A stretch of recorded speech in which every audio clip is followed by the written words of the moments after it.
KTHI-TV now comes to the end of another telecast day. We sincerely hope you've enjoyed the shows that have been brought your way and invite your comments. KTHI-TV is owned and operated by Spokane Television Incorporated. Offices and studios are located at 1350 21st Avenue South in Fargo and 314 9th Avenue North in Grand Forks. KTHI-TV operates on Channel 11 from North America's tallest tower with a visual power of 304,000 watts and 45,700 watts oral effective radiated power as authorized by the Federal Communications Commission, Washington, D.C.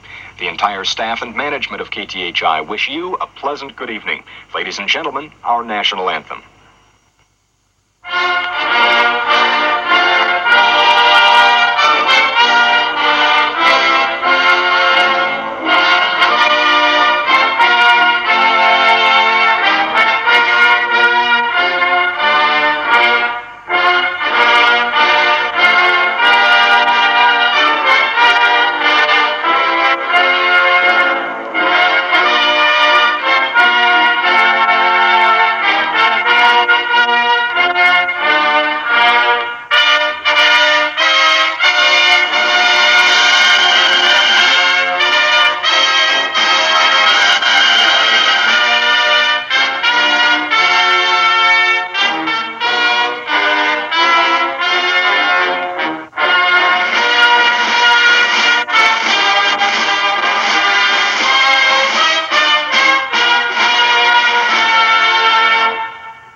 やっぱりこれだな。ちょっと待ったー！カップヌードルよりカレー飯こっちもお湯を注ぐだけ5分待ったら出来上がり混ぜると無駄にうまくなるすすらなくていいから食べさせやすいおいしい麺と飯どっちが好きねえほらほらとにかくファーストバイトうわ何この感覚私が間違ってました。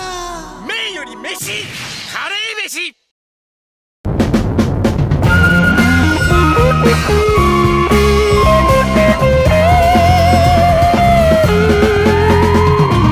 Open the door, you'll find the secret. To find the answer is to keep it. You'll believe it when you find something screaming across your mind. Green slime.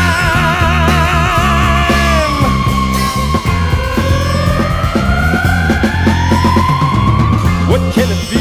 What is the reason? Is this the end to all that we've done? Is it just something in your head? Will you believe it when you're dead? Green slime.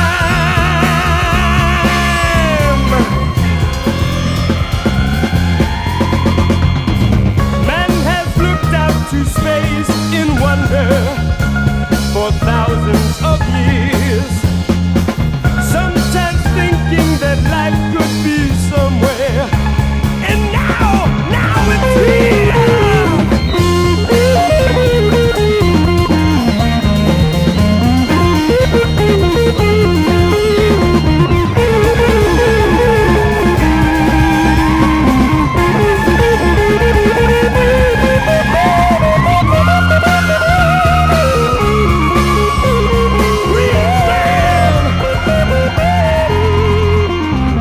What can it lead? What is the reason? Is this the end to all that we've done? Is it just something in your head? Will you believe it when you're dead? Green slime, green slime, green slime, oh, green slime.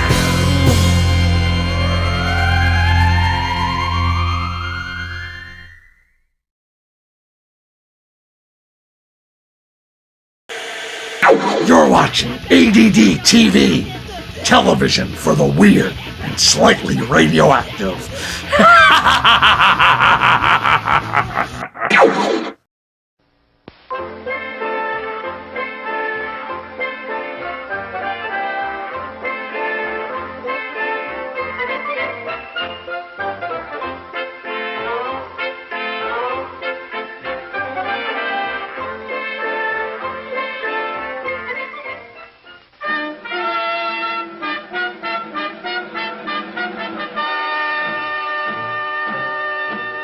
Many, many years ago, when the people of Israel were a great nation ruled by King Saul, they fought a long and bitter war against their ancient enemies, the Philistines.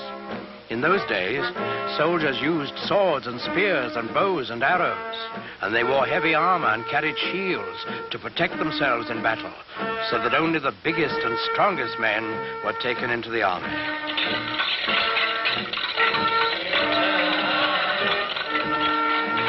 Well, in this war, the Israelites and the Philistines were pretty evenly matched. They fought many hard battles, and each side lost many men, but neither side could completely conquer the other. Then one day, while the Philistines were camped on one side of the great valley and the Israelites on the other, there came out of the camp of the Philistines a champion of their cause, a huge giant, taller and stronger and bigger than any man anyone had ever seen.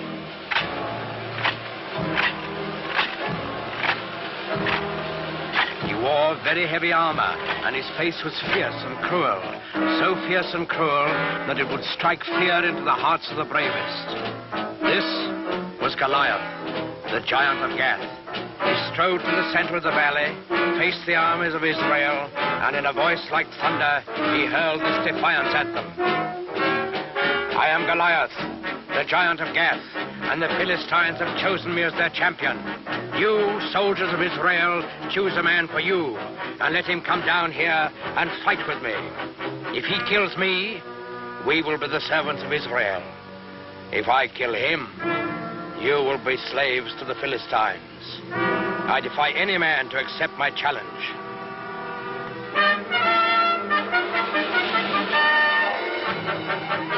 When the men of Israel saw Goliath and heard his defiant challenge, they were afraid, for they had no one to match his size and strength. Not one among them dared go down and do battle with the giants. Not, that is, until the shepherd boy David heard Goliath's challenge. Now, David was just a boy. He knew nothing about swords and spears and fighting wars. But he was a thoughtful boy, too, and a good boy, because he believed in God and trusted in him. So, when he heard Goliath defying King Saul's army, he turned to his brothers and said, in defying the army of Israel, Goliath defies God. Is there no one here to go out and do battle against the enemy of the Lord? David's brothers were first surprised and then angry at him. Go back to your flocks and leave wars to fighting men. But David wouldn't be put off. I will do it, he said. Send word to King Saul. Tell him that I will go down into the valley and do battle with Goliath the giant. When the king saw how determined David was, he gave him his blessing and offered him his own royal armor and sword. But David wouldn't take them. He wasn't a soldier. Instead, he went to a nearby stream and selected 5 smooth stones. He put these in his shepherd's bag. He took his stick in his left hand, and in his right hand he held a slingshot. That's all. With both armies looking on, excited and expectant, David went down into the valley to meet Goliath. They met in the middle of the valley. David looking up at the giant, confident and unafraid, and Goliath looking down on the unarmed boy with eyes full of hatred. Suddenly, the giant Philistine roared in a terrible fury. I have defied all the armies of Israel to give me a man to fight, and they have sent a boy against me. What? Am I a dog that you come against me with a stick? David answered him calmly. I come against you in the name of the Lord of hosts, the God of the armies of Israel, whom you have defied. Your sword and your spear and your shield will not save you, Goliath, for this day you shall learn that the Lord fights on the side of right. Goliath let out an angry snarl. So be it. Defend yourself, boy. Goliath the giant rushed forward to make quick work of the boy champion of the Israelites. David stood his ground. He reached into his shepherd's bag, took out 1 stone. He fixed it in his slingshot, and he let it fly.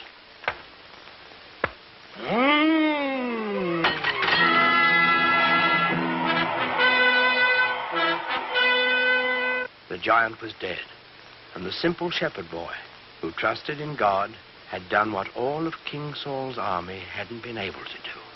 David lifted his eyes to heaven, and he whispered a prayer.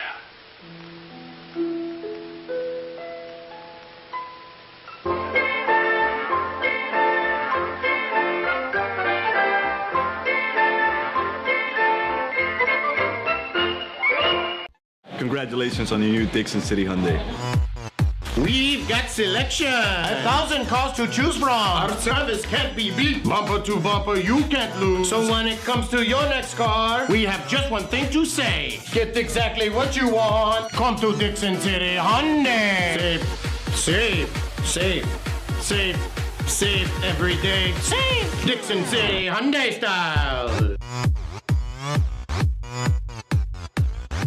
Lady, this man needs help. His baby mama put him out and he ain't got no furniture. Let him have it. Boss lady, this man need a bed. And all he can afford is $69 a month. How you gonna get another one without a bed? Come on, baby. This man need a TV for his bedroom. All he can afford is $59 a month. You know he got all them children. 73 inches, baby. Boss lady, this man needs air conditioning. It's hot on the street and he only can pay $49 a month. I'll cool him down, baby. No money down, no credit check, all the time.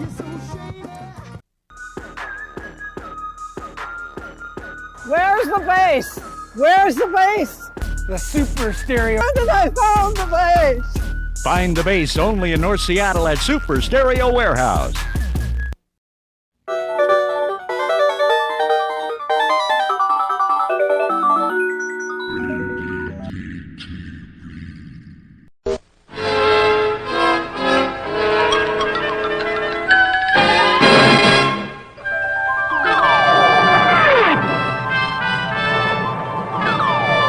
Soon the universe, the great reversal, will rule, and stop me nobody can. So to the Pavilion Planetary must go I. Reverso is definitely not on the guest list for the annual Spaceman's Ball. But what evil plan is brewing in that diabolical brain?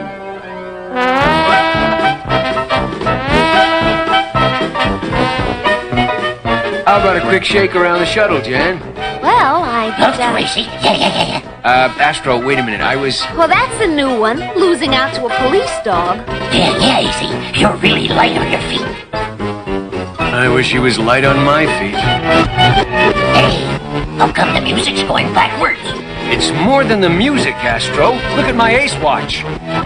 Easy. Greetings. Reverso, I am called, and in my hands is the Master Defense Computer. 24 hours you have to make me ruler of the universe, or the full sting of my powers you will feel. A nice day, have. Does that answer your question, Astro? Yeah. Sure does, AC. So what do we do now, Space? We go after that turkey. Blast off, Astro!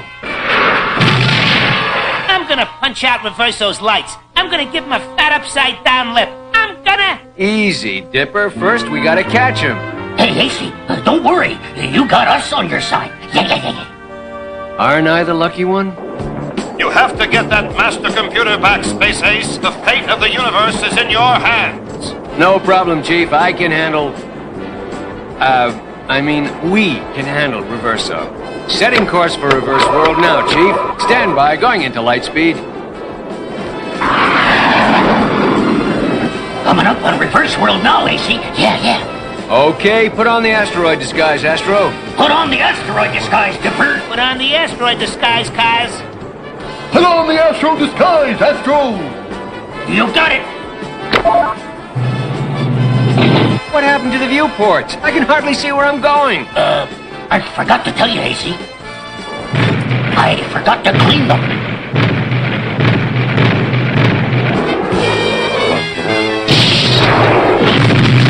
What is this place, AC? We must be in Reverso's palace. And there's the Master Defense Computer. Reverso's palace? He's not gonna like us being here. Yeah? Well, how the hey do we move that big thing? We'll miniaturize it. Can't do that, AC. Why not? I forgot the miniaturizer. Where? Oh, where did I go wrong? Don't worry, AC. We can carry it out of here. Hey, AC, help! Astro!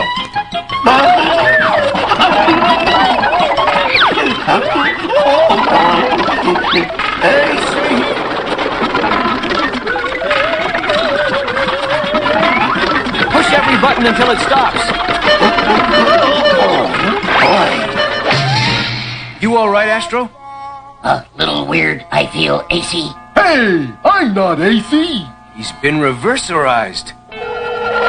Told you I did to stay away from reverse world, Ace Space. Now the price you will pay. Reverserized you all will be. What do we do, Space? I'm gonna get that turkey. Yeah. Me too, that goes for it. Come on, you upside down turkey. I'm not afraid of you. I just had a brainstorm, Cosmo. Now listen real carefully. What's the matter? Can't you fight? Bored I'm starting to get. Take it up, Cosmo. Now which one do I push? Eeny, meeny, miny, mo. Oh, that's not it. Maybe it's this one. I deserve better. I really do. Oh, that's it. The ruler I will be. You can't push me around.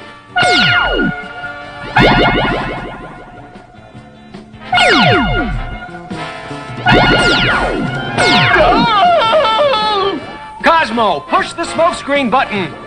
That's easy for him to say. The fog button, Cosmo. Now I'm gonna get that turkey. For me, wait. Yeah.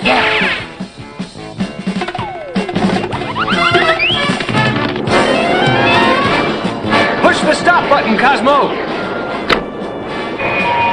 Now what button do I push? I'll catch you, Cosmo.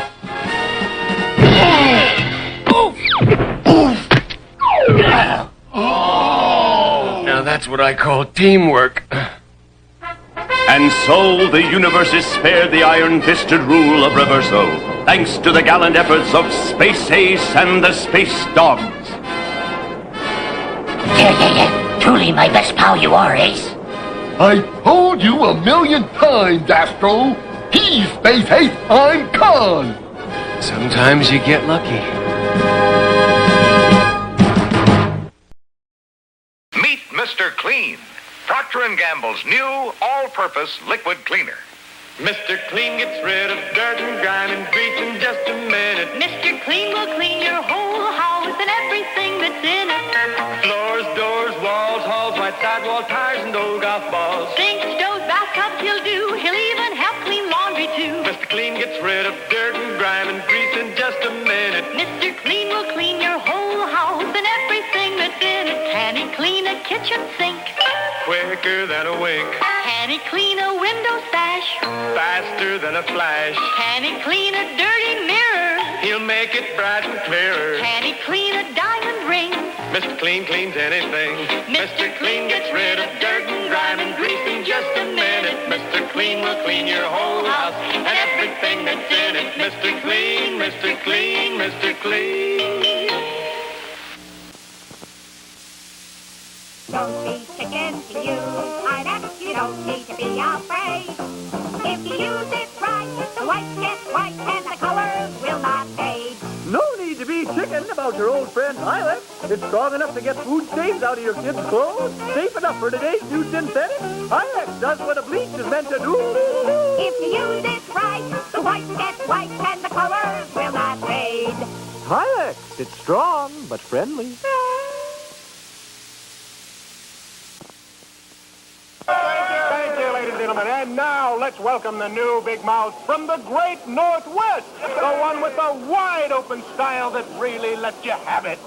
Schmidt Big Mouth. And as your big Big Mouth, I propose Schmidt Big Mouth. A great new drinking mug from Schmidt Beer. Don't just talk about it.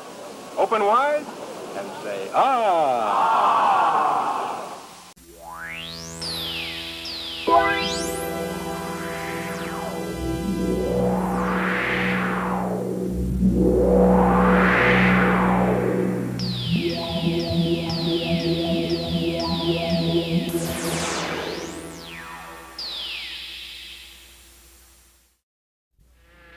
Stay tuned. Coming up next on Battle of the Planets, a mysterious series of aircraft accidents occur on a newly discovered planet, and the entire G-Force team is sent on an exciting journey to outer space to try to learn the cause. That's it.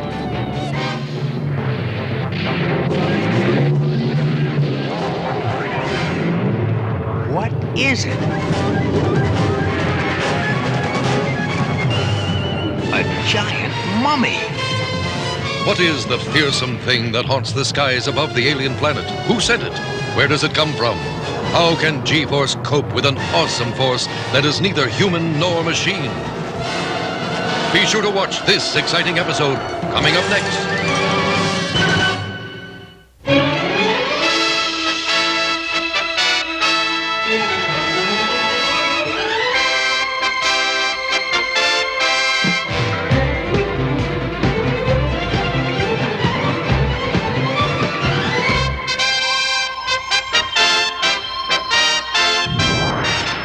Battle of the Planets. G-Force. 5 incredible young people with superpowers. And watching over them from Center Neptune, 7 Zark 7. Watching, warning against surprise attack by alien galaxies from beyond space.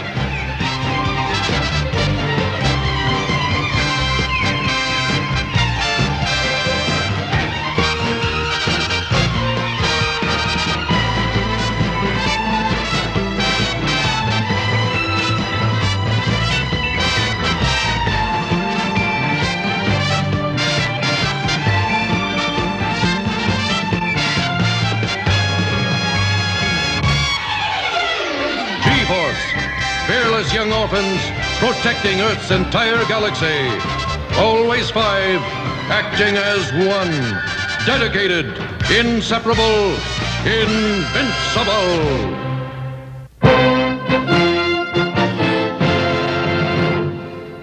Here at Center Neptune, far beneath the sea, our main task is to monitor the heavens for any sign of trouble, such as alien invaders from outer space.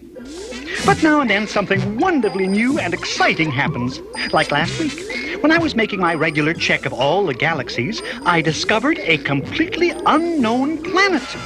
It was literally hiding behind Venus, and I happened to catch it. They've named it Zarcadia, after me. I'm really thrilled. How often do you get a whole new world named after you?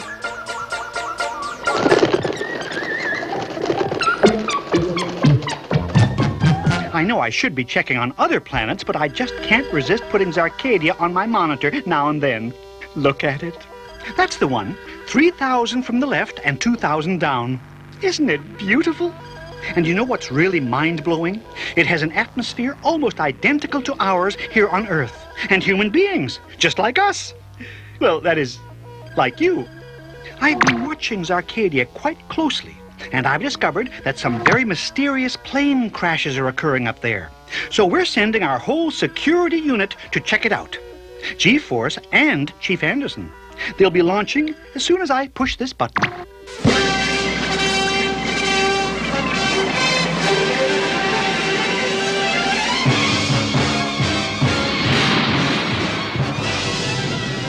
Well, they're off.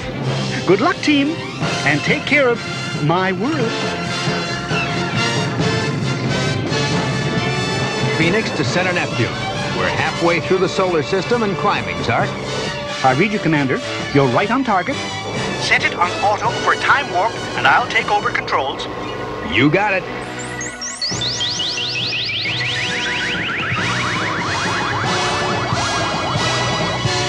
Zark 7 to Phoenix. You're now approaching Zarcadia.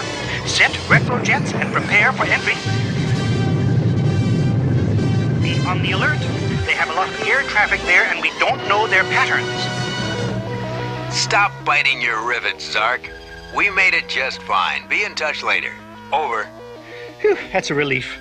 Now G-Force and Chief Anderson can go right to the Zarcadian Security Headquarters and try to get to the bottom of all their trouble. Here's a map of Zarcadia.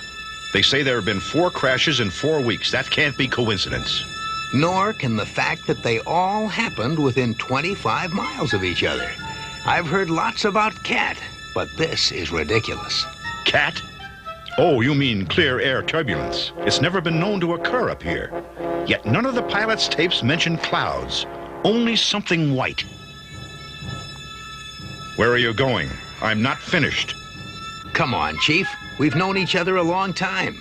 You want me to go out and nose around, right? When you get back, you'll tell me Spectra's here.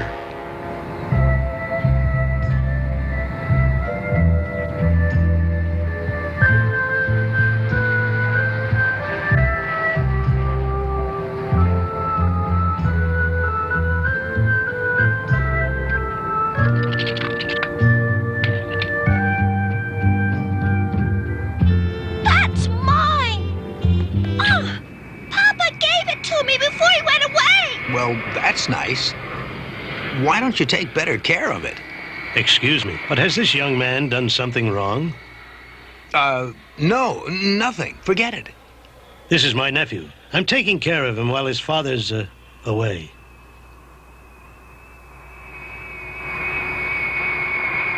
Oh, Papa! Is his father coming home from a trip? Not likely. His father was the pilot of one of the missing flights. Oh, sorry. But he won't accept it. He insists his father is alive and will be coming home any time.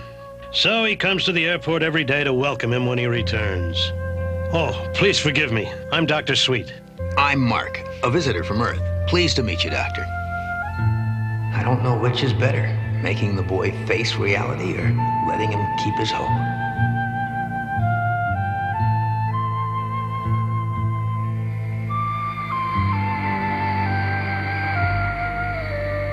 Who knows? No bodies were recovered. Maybe he's right. I hope.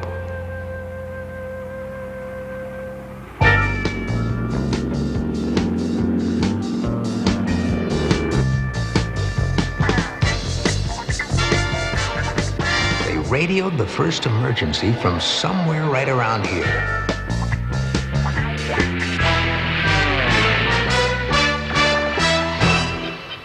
Hey, I think I made a lucky find. Or maybe unlucky.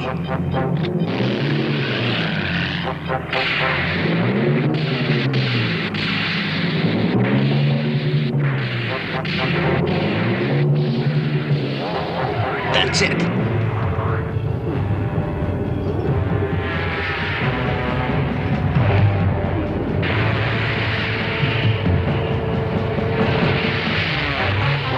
What is it?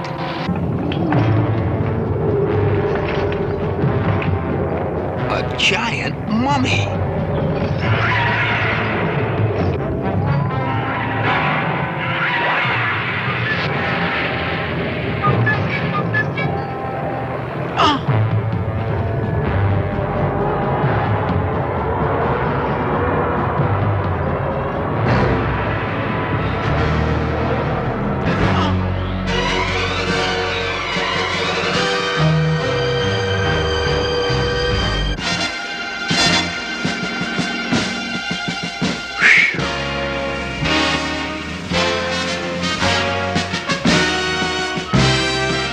Zoltar's gotta be behind this.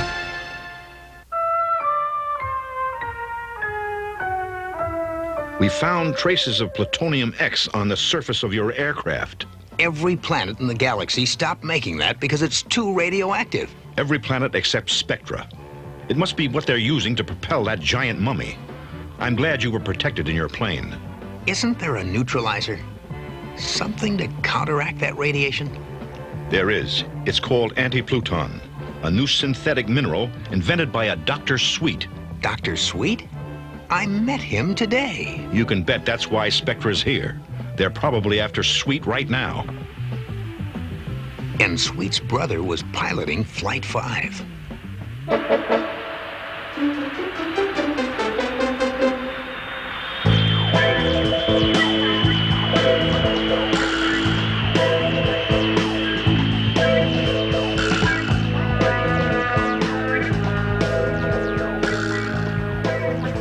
Dr. Sweet. There's the man from yesterday. Mark. Hey, buddy, aren't you afraid of catching cold? Luckily, we're immune. He insists on coming out, rain or shine. But I had a dream, and in the dream, Papa said he would come back to me on a rainy day. So I've got to be here when it rains, don't I?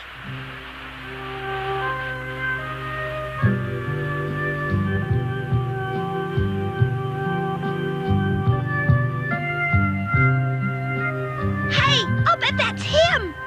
Papa, I'm here. I've just about given up my work coming out here, but I can't bear to hurt his feelings.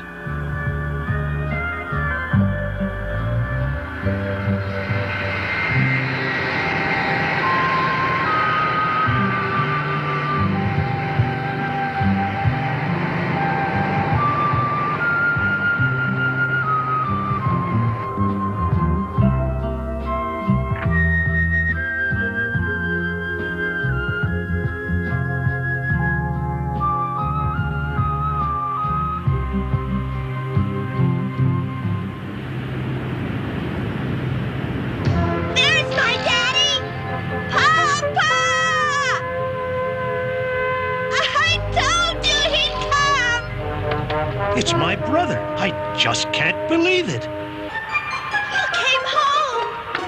Papa! Papa! Papa! It's good to see you. How do you account for the fact that we never heard of your rescue? I was picked up by some fishermen in a small boat. It didn't have a radio, and I had to wait 2 days while they finished their catch and came home. How does it feel to have your brother back? It is wonderful, but not as wonderful as it is to have Buddy's father back.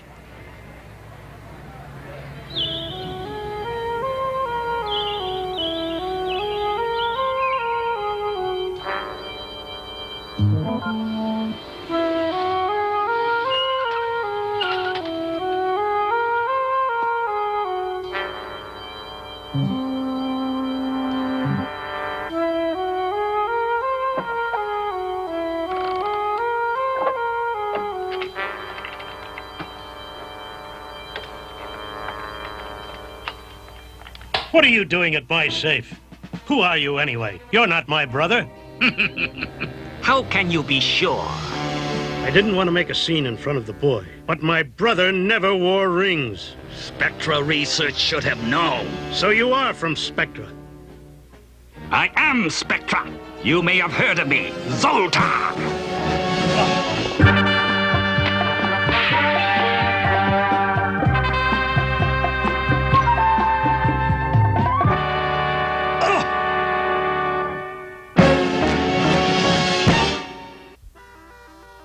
I'm so worried about what's happening up there on my world of Zarcadia and to my G-Force team that I completely steamed up my monitor screen.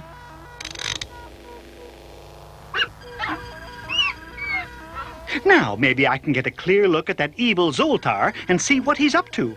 I hope that poor little boy isn't in any danger. But then Mark's right outside, and I know he'll do something to help. I'd like to remind G-Force to keep in touch with me. After all, it's my world, and I'd like to help, too. I'm the soul of fairness, Dr. Sweet. Give me your anti-Pluton, and I'll spare the boy. Anti-Pluton? No games, please. With your new formula, Spectra can dominate the universe. I want it. You won't get it. G-Force! This is your lowest trick of all, Zoltar.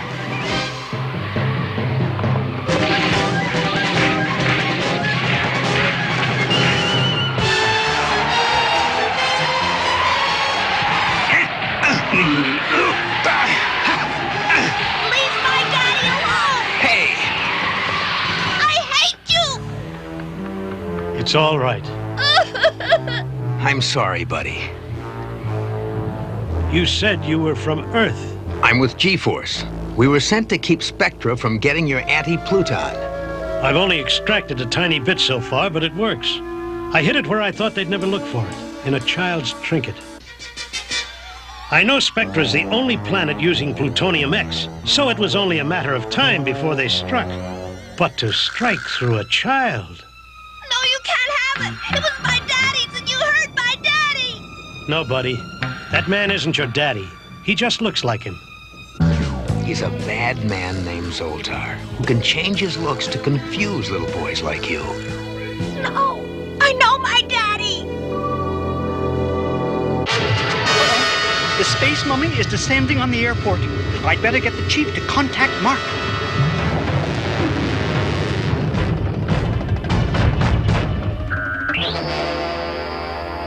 Ears on. What's up? That mummy you saw just landed at the airport. Ouch. I'll alert the others, but get the Phoenix in the air on the double. This is critical. Big 10. Transmute.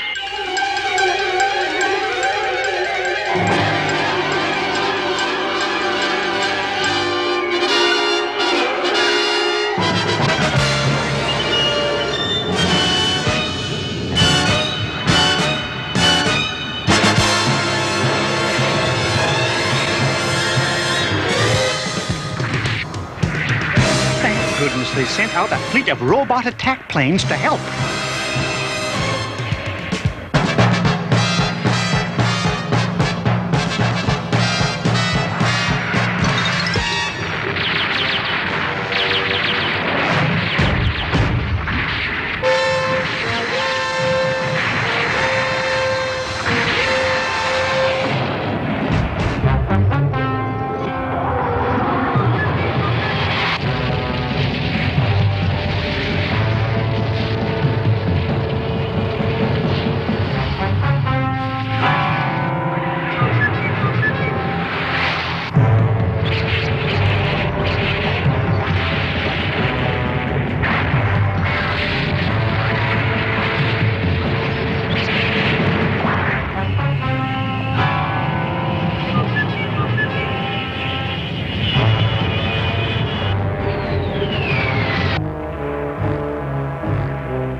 Buddy, look out the window. The airport.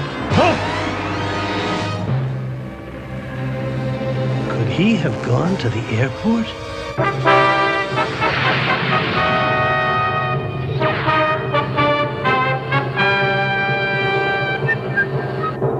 Man, that airport is one big bonfire.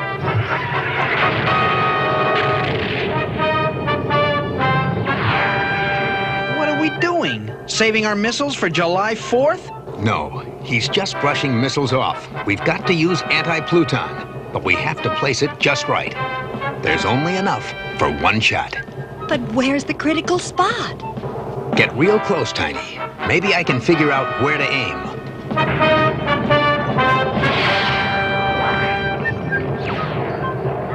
Call me chicken. That's as close as we go. Gotta be a direct hit, right where the plutonium's stored. A splendid day's work. Finally, we have a weapon they cannot withstand.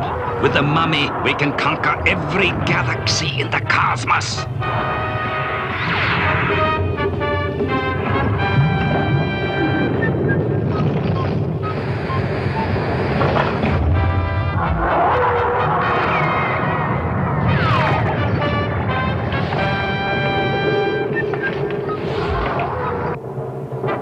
So that's where it is. His back. There's a little boy running across the airport. What? Oh, boy. It's Buddy. Stay there, son. You'll be safe. Let me through. No. You can't go. Not out there. Papa! You'll be all right. Okay, Papa! Oh, the little boy is fooled.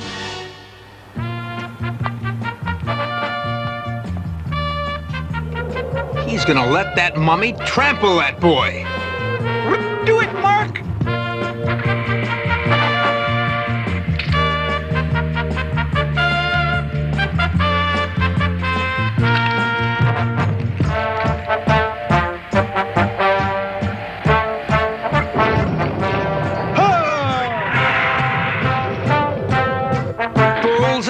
baby.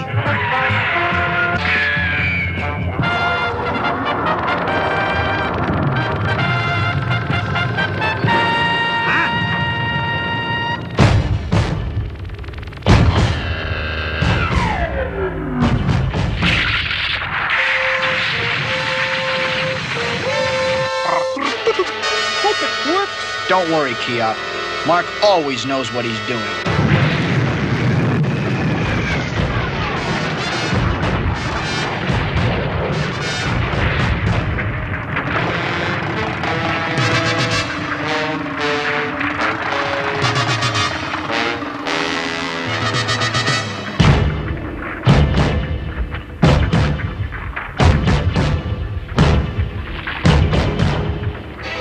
And it was so good, right to the end. Next time, maybe we should try miniaturizing. There's Papa! That's what we'll do. Thank you, Papa, for saving me!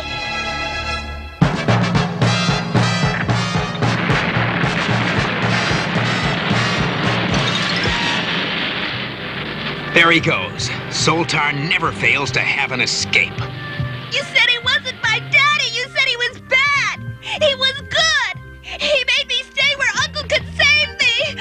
And now he's gone! Someday he'll understand. Maybe. But right now, let him work out his anger on me. Some realities are hard to face when you're just a kid. That's very mature of you.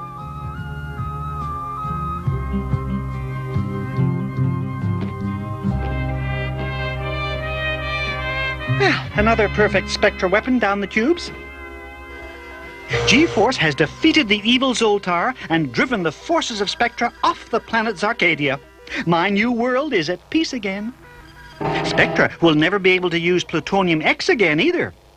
Dr. Sweet is manufacturing his anti-Pluton faster than they can turn out plutonium. Zarcadia, that does have a nice sound, doesn't it? Oh, now, One Rover One, don't be jealous because they named a new planet after me. They named the brightest star in the sky after you. Sirius, the dog star.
Drink any more Wilkins instant coffee. Now he's not going to drink any more coffee. This is the land of sky blue waters, land of cool enchantment. Listen.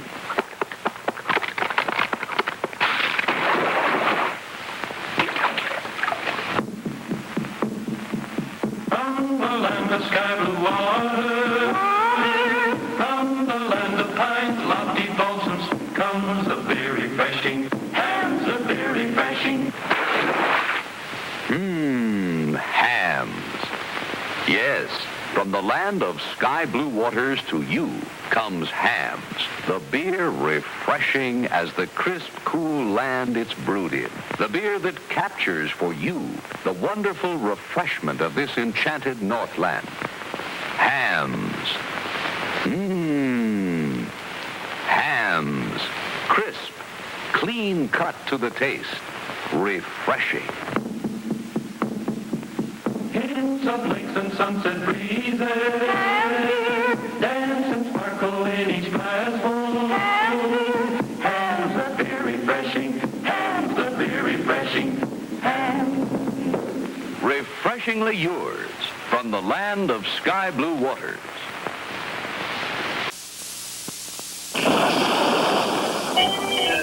Oh, what a beautiful day for Frankenberry, the world's super sweet new cereal. Phooey! Here's the world's super sweet new cereal, Count Chocula. Virgo, I've got berry-flavored sweeties for monstrous strawberry flavor. Well, I've got chocolate sweeties for monstrous chocolate flavor. Frankenberry. Count Chocula.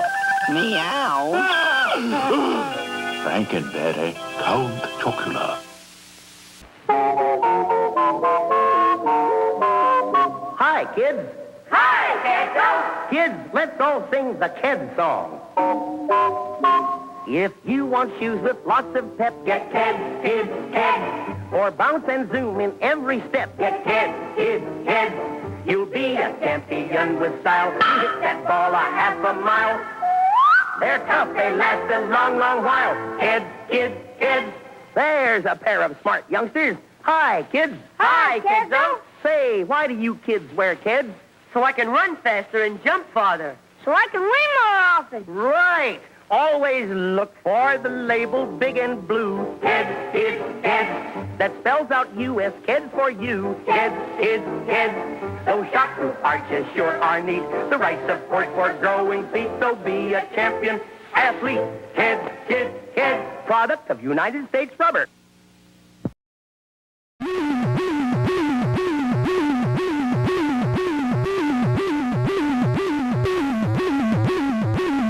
APD TV.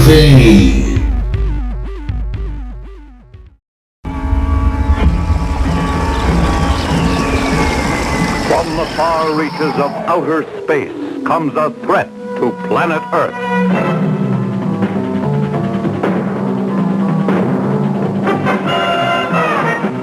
Mankind faces its most powerful enemy, the mastermind Rodak. The Space Giants.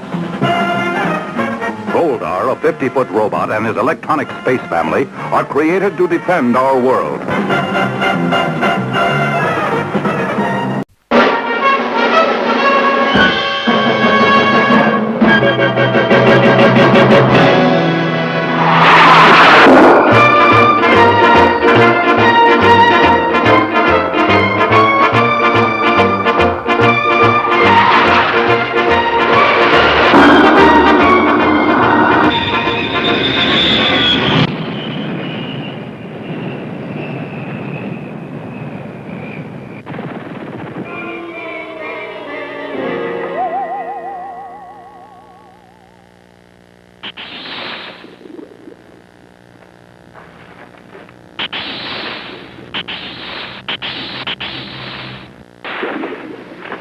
Oh, it's you, Goldar.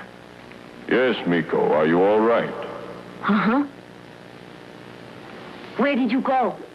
I left to patrol the area while you slept. Ah, is this where you live?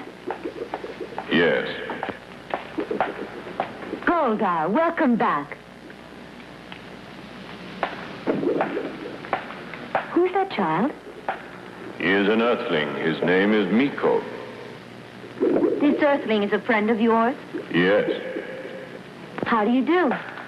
Welcome. Who are you? Don't be frightened. She's not going to hurt you. She is my wife. Her name is Silva. Wait a minute. You shouldn't have brought the child here, Goldar. The boy took photographs that he won't surrender. I brought him here hoping to change his mind. Pictures, so that's it. I'm sorry. The rule is that Earthlings are not allowed here. I will have to seek the advice of Methuselah. There's someone else. Like you? Don't be frightened. He's a wise man of many powers. Ah. Huh? He's coming.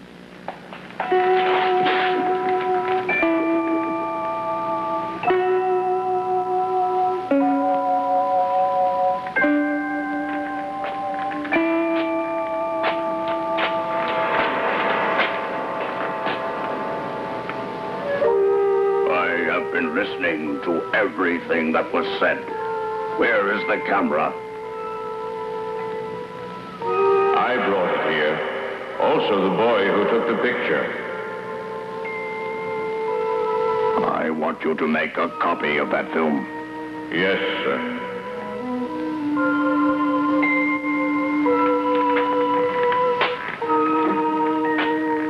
So you are the one.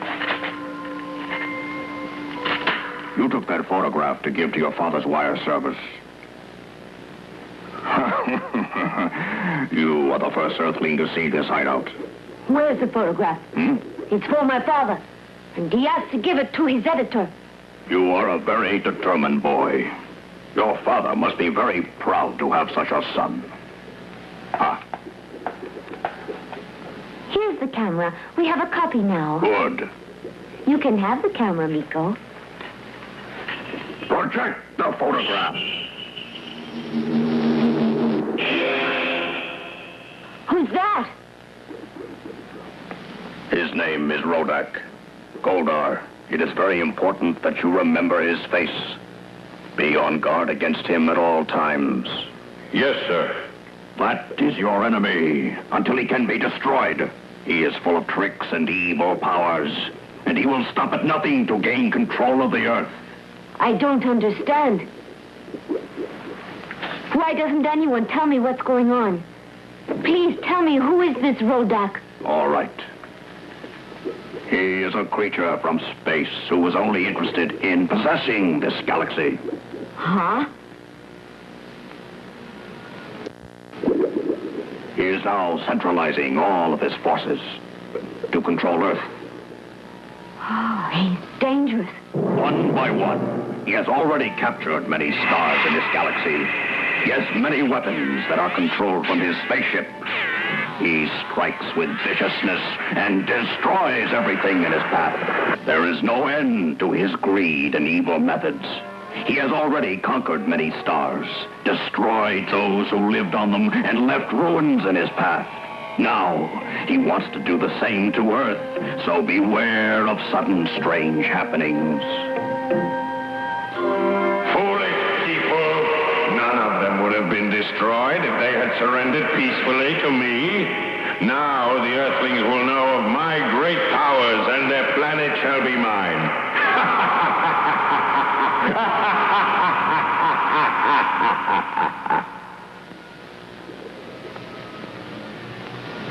Rodak is a terrible threat to the Earth. Then it is he who will make all of us enter into a war. He wanted to show you his fantastic tricks yesterday. So that's why, huh? Exactly. Under no circumstances should you allow Rodak to occupy the Earth. How do we stop him? Goldar will assist you. Only he has the strength which is equal to that of Rodak's. And Goldar possesses one magnificent quality that cannot be matched.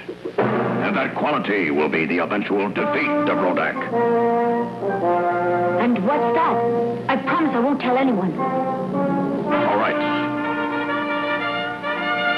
What? The forces that gathered in that volcano are of a tremendous strength. And I condensed all of those energies into one named Goldar. That strength has remained unequal throughout all of the universe. Nothing can match it. Not even Silvar, his wife. I never saw such a fantastically huge robot in my life. He is not only a robot, but a rocket. A rocket that is alive.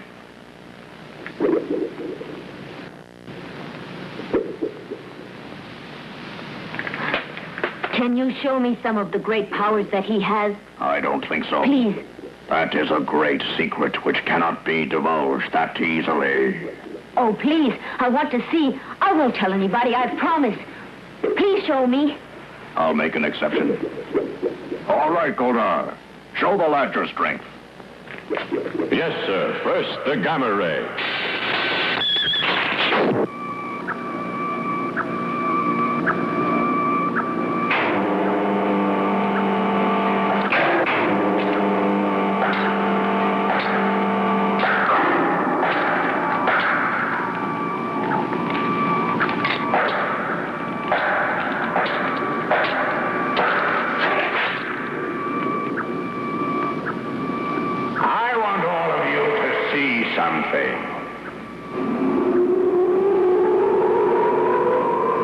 That is the planet Earth, one of the most beautiful in this entire galaxy. It has been my dream to take possession of that planet. And I will do all that is in my power to get it.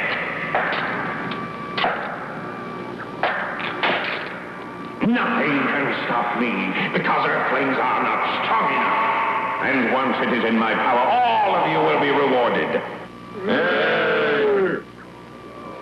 Yesterday, I demonstrated my power to a reporter named Moora. I set the Earth back billions of years right in front of his eyes. I knew he would take the story to his wire service and give it worldwide publicity, but look, the Earth remains quiet. I expected them to panic, but nothing has happened. Those foolish people are taking my powers for granted. All right. If they want me to show my destructive forces, then that is exactly what I shall do. Anyone that stands in my way shall be eliminated. Beginning with this moment, I declare war with Earth. In a short while, they will discover a surprise I have planned for them. I have sent the monster Molosaurus to Earth, and it shall destroy everything in its path.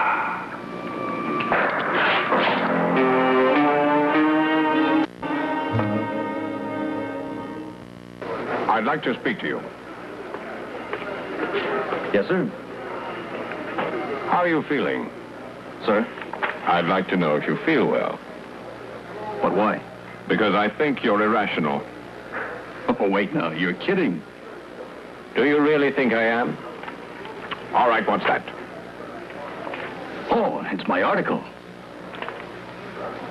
A story of Rodak, who is king of the universe, who has decided to take over the Earth and destroy anyone that resists him. Yes. This is ridiculous. Huh? Don't you believe that it's true? Not for a minute. But I spoke to him myself and saw the result of Rodak turning the world back 1 billion years. But if you're going to write such things, you have to have some kind of proof. You met, you interviewed. This is a very frightening accusation without a grain of evidence. If you went back 1 billion years, you'll have to back it up. And I can do it. What? My son Miko had his camera just then. Show the picture. How I wish I could. But he still has the photograph. And Miko's gone. Then find Miko and get the picture. I'd like to. Only he disappeared with it. Miko's gone? This story's getting worse and worse. It's all facts, not opinion. Just a minute. Ito, for you. I think it's your wife. I'll bet he's found. Have you heard from Miko? Huh? Miko's still gone? Yes, I've been to all his friends' homes. It's as if he just disappeared right off the face of the earth. I think we should call the police now. I don't know what else to say. But, yes. And there's no other way, is there? I suppose. But not a sign since his disappearance. I'll keep on looking.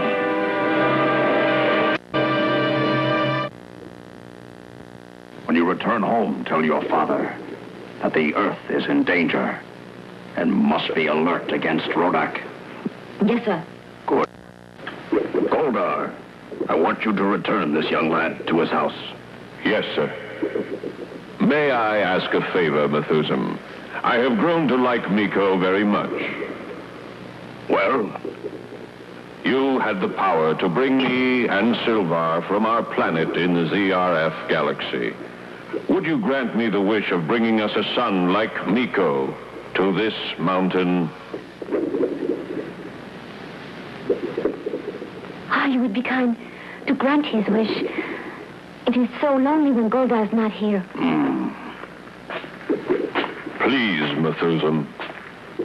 You could be right.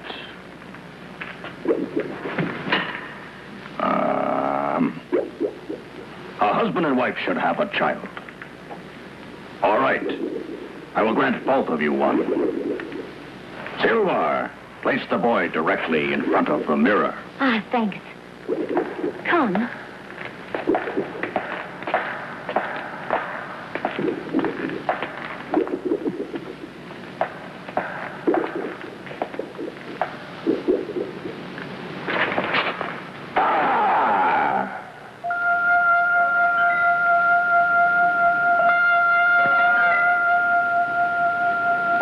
From the fiery heart of Mount Olympian comes a living rocket boy.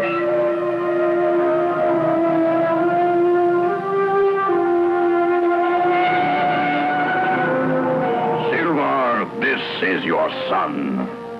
Ah, a son. He's just what we've always wanted. Maybe you should name our son. Yes, call him Gam.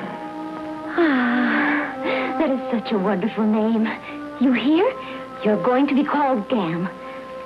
Thank you. We are grateful. Gam is a good name. Now you have a family, just like any other on Earth. He looks like me. He was made in your image. That's why I had you stand in front of the mirror. How do you do? My name is Gam.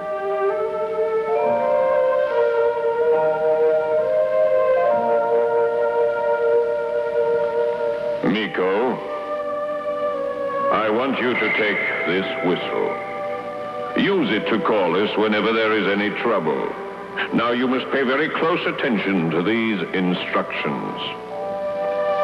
Blow it once if you want Gam. Blow it twice if you want Silver. Blow it 3 times if you want me.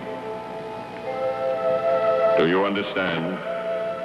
3 times for me, twice for Silver, once for Gam. Goldar, return this young lad to his house. Let me do it, sir. Could I? Please let me. Please. Well, all right. Take Miko home, Gam. You'll point the way, okay?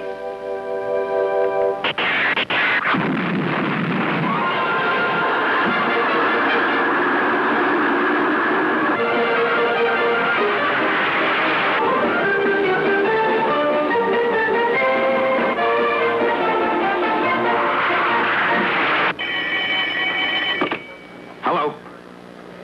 What? And what about the damage there? I've got to have the details. Listen, I'll need a list of the damages and all the rest of the data, since you say there was a sudden earthquake in that area. I'll send a man down now. Yes, right now. Right away. Mora. Yes, sir. There was an earthquake in Shizuoka. When? Just a little while ago. Get the story now. Right. So. Coming. The train is now ready for boarding at platform There you are. 12. Any word yet? No. I just heard about the earthquake. It's Train serious. number 107 is I wonder why he gave you this assignment. It's worrying me. That's the kind of job I've got. First our son Miko simply disappears into thin air. And now this. I don't like it. Don't worry about it. I have to go right now. I'll call you a little later on, okay? Hurry back. Ito, you forgot this. Oh, thanks. Take care.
control room.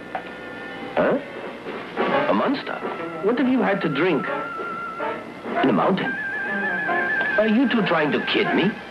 How can there be a monster? How can I convince you we're not seeing things?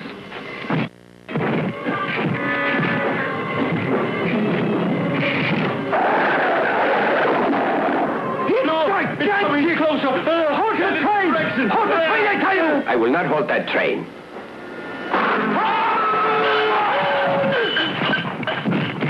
I found nothing wrong. We've got two jokers out there. A huge kind of, what suddenly crawls right out of nowhere? And those two demanded a raise only yesterday? What they need is a rest instead.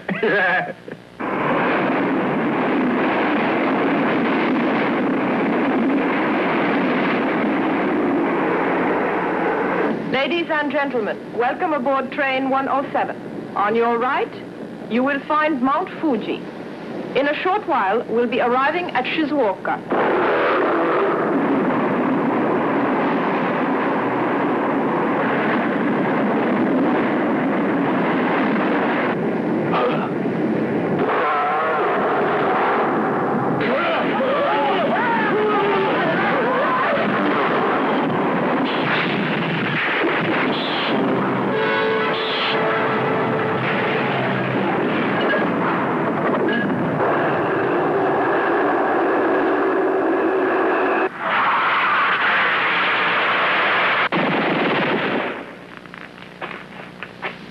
I'll be seeing you, Miko.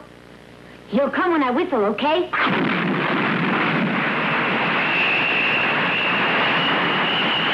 Take care. Goodbye. Miko, you're here. Where have you been? Your father and I were worried to death about you.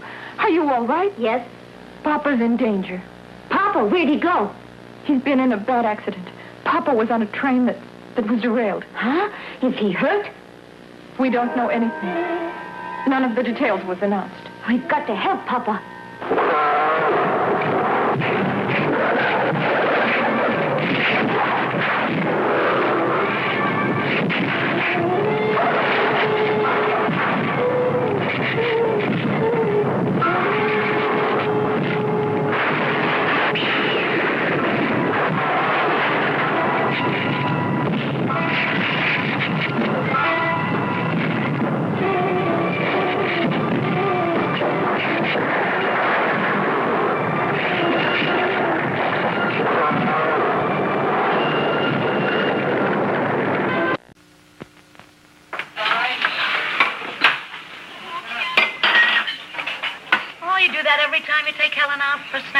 You're so beautiful, Rosie. You make me nervous. If there isn't a spill a minute in this place, I get nervous. I used to use whatever was on sale, but I got so many guys like Harry coming in, I had to get Bounty. It gets spills up before they get you down. Bounty is the quick picker-upper. Bounty? Come on, Rosie. You've seen one paper towel and you've seen them all. Not so, dearie. Watch this. 2 glasses, same amount of juice, Bounty here, my old brand here. In they go. You see, Bounty absorbs more liquid faster. But is it strong, Rosie? Here, put it on. Bounty's strong even when wet. You sold me, Rosie. Now don't forget, Bounty's the quick picker-upper. Hello. The Frito Bandito has a free gift for kids everywhere. A free gift. An eraser that looks just like me. It is free in every 6-pack of Fritos corn chips. It erases anything you draw. The Frito Bandito eraser is a free gift from the Frito Band. Get the specially marked 6-pack of Fritos corn chips with a free Frito Bandito eraser. You know me. Would you believe I'm Bugs Bunny? I'm also the voice of many other cartoon characters. But in here, they don't care if I'm Elmer Fudd. So I carry an American Express card, the one card I need for travel and entertaining, for business and pleasure. Why, without this, the only way I'd get any attention is by saying, that's all, folks. To apply for a card, call 800-528-8000. The American Express card. Don't leave home without it. Round one, fight!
Mr. Reed, I know the Sentinel has been campaigning against the protection rackets in the city. Who is this? Never mind who I am. But if you want a big story for your newspaper, you send a reporter to the Golden Lotus Cafe as soon as possible. What's the matter? Somebody calling about the Sentinel's crusade against the protection racket. And a tip that something's about to happen at the Golden Lotus Cafe. The Golden Lotus? You know it? Yeah. Get the Black Beauty ready.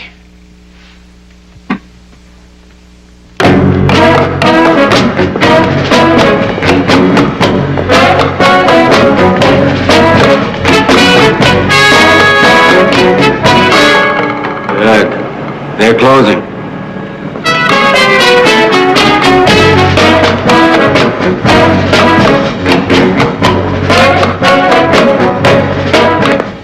Get it, Lo Sing! What are you doing here? You can't use our tongue this way any longer. That So Yang is my tongue now. I'm warning you. Nobody wants Lo Sing.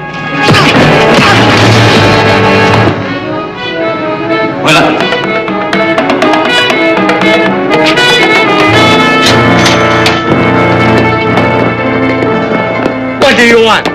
Tribute to the benevolence of So Yang Tong. Benevolence? You mean blackmail? Get out! We're willing to be reasonable, Wing Ho. I say get out, or I call police!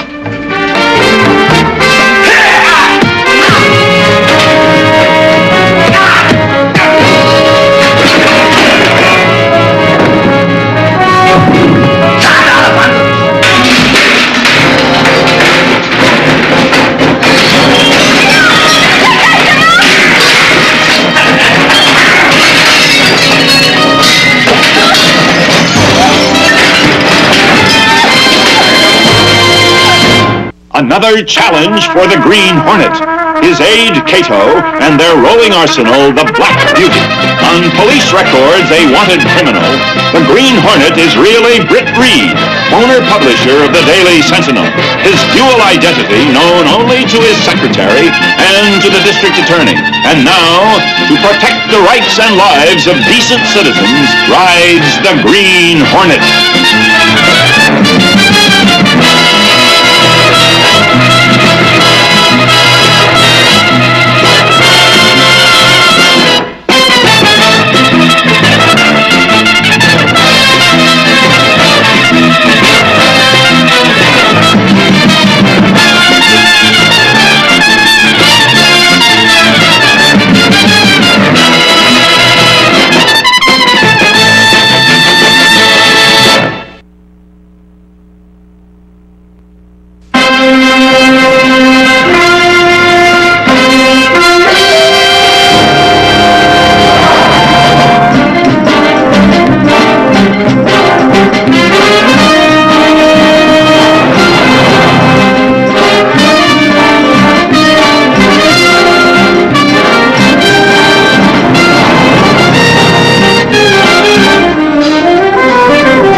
I ran into a little ambush.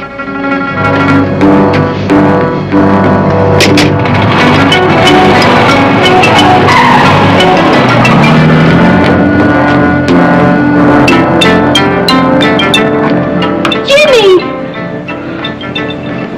Oh, Jimmy! It's not mine. You were one of them. My uncle may die. You may have killed him. Oh, no, Mary, I had nothing to do with it. You must believe me.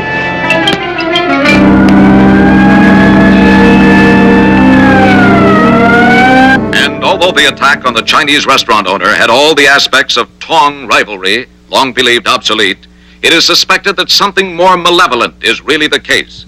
As the Daily Sentinel has reported in a series of articles in recent weeks, there has been a resurgence of the vicious extortion racket in this city. It is the Daily Sentinel's belief that this criminal operation is now attempting to invade the city's Chinese community. Well, I'm certainly glad that your newspaper's taking that position, Britt. I never could buy that Tong war angle. Somebody is using the Tong for his own purposes. There's one person that knows who it is. Jimmy Key. You think so? I'm positive. Well, Mary Chang thinks he's one of the gang. She's wrong. That mask was not his. He was unconscious during the raid.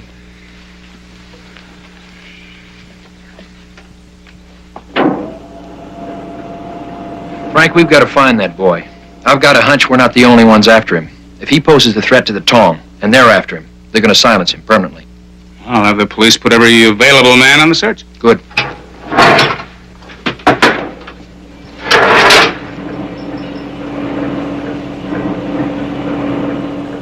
Cato? Yeah? Talk to Mary Chang.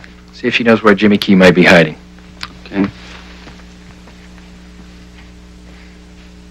You know, if we ever meet up with that masked Kung Fu man again, I want him. You got him. The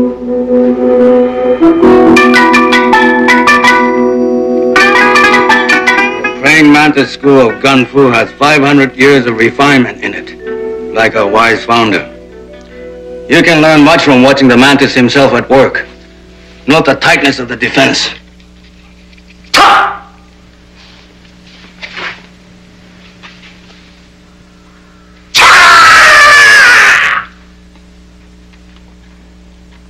Elbows well tucked in. My friend, you have a few things to learn yourself. Haven't you heard? Heard what, Mr. Slake? That old man you beat up last night, he's in pretty bad shape. So? So you're supposed to get the merchants down here to buy our insurance. Not to put him in a hospital or a cemetery. I'll handle things my way. As long as you're working for me, you'll handle things my way, and don't forget it. I could kill you with one try.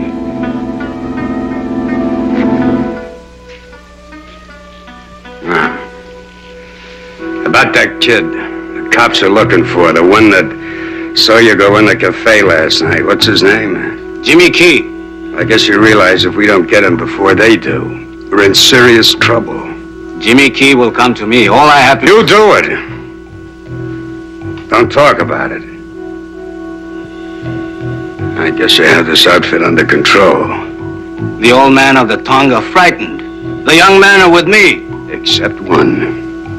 Now you find him.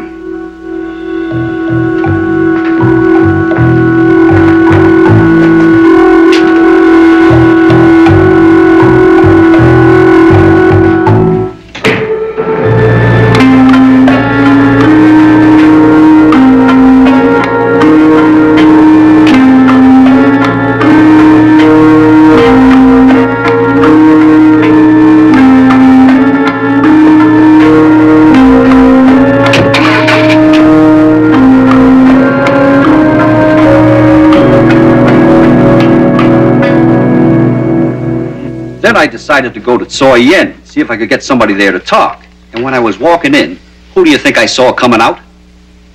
Well? Duke Slate and a couple of his boys. Who's Duke Slate? Among other things, he's the boss of the protection racket on the west side. And now he's expanding into Chinatown. Looks like it, doesn't it? Let's keep the lid on this until we get the whole story, okay? Sure. You know, Sometimes I can see a bit of your old man in you after all. Rest his soul. I hope you realize that's probably the highest compliment you'll ever receive. I know, Miss Case, and it humbles me.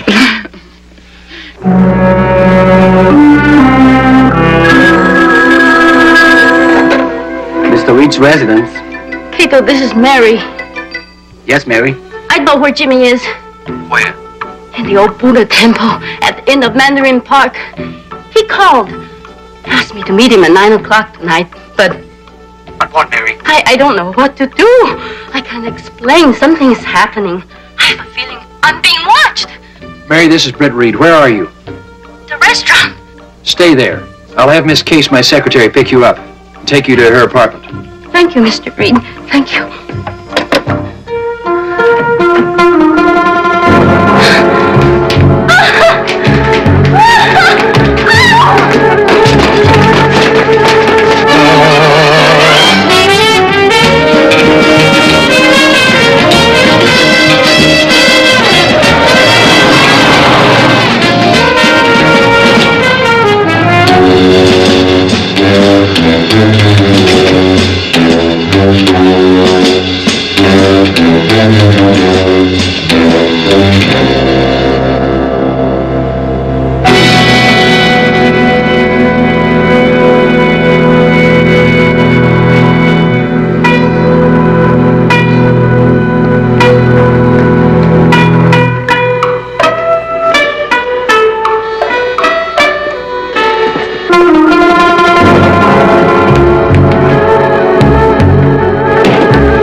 Hurt badly?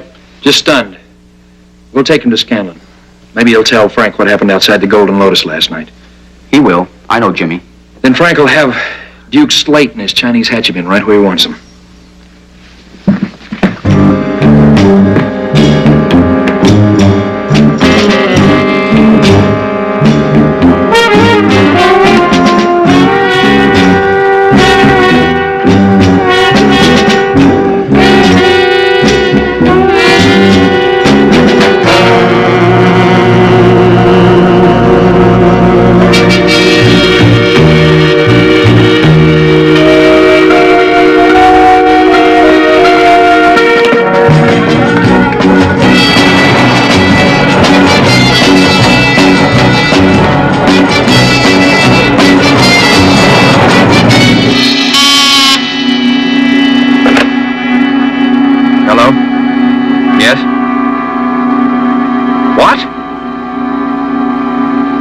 No, you go on home, Miss Case. Mary Chang's been kidnapped. Kidnapped? But why? You think Jimmy Key will talk if it means endangering Mary's life? No. Obviously, Duke Slate and his Chinese friends don't either. Okay, we've got Jimmy. They've got Mary. What do we do now? There's one thing we can't do. We can't turn him over to Scanlon.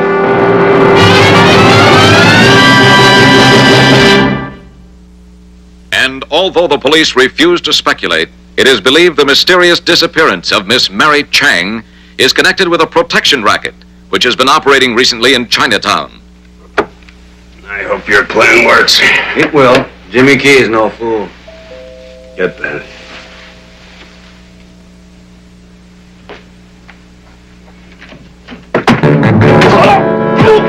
I wouldn't if I were you. What is this?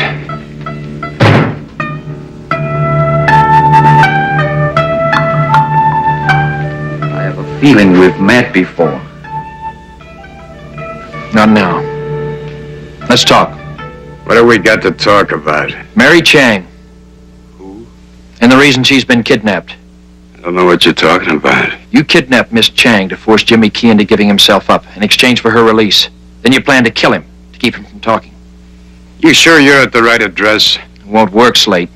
Key can't give himself up to you. I have him in my possession. What's your interest in Jimmy Key? Purely monetary. What does that mean? It means I'll be happy to turn him over to you for $25,000. For $25,000. Get out. Friend of yours? He works for me. You should teach him some manners. Hold it. You're not going to deal with him? Better suggestions? Yeah, let me handle them. What are you laughing at? You. Now stay out of it and shut up. All right, it's a deal. One more thing. I want Mary Chang. She should be worth some dollars to her uncle when he recovers, if he recovers. Now about the delivery of Jimmy Key, where and when? Midnight tomorrow night at Soyen headquarters. No, I prefer a more neutral territory. Say the Buddhist temple, the end of Mandarin Park.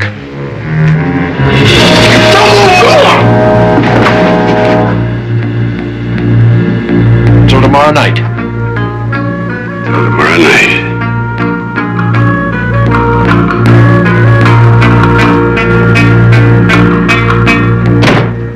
You've got Jimmy Key here? In the basement. Cato fixed up a guest room for him. It's comfortable and escape-proof. Do you have any idea where he is or who you are? No. He was unconscious when we brought him here. What makes you think you'll be able to spring Mary Chang? Lo Sing will have his whole gang of thugs there at the temple. You can't handle them all. From what I've seen of Lo Sing, I don't think we'll have to worry about that. All right. I'll have a couple of police cars standing by, and I'll keep these handy.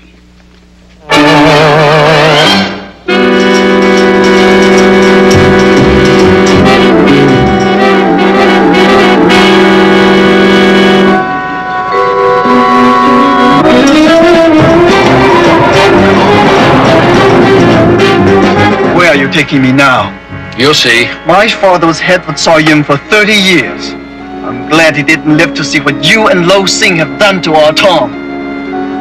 Lo Sing in it? Don't kid me. You're partners. Lo Sing's gonna be pretty surprised to hear that.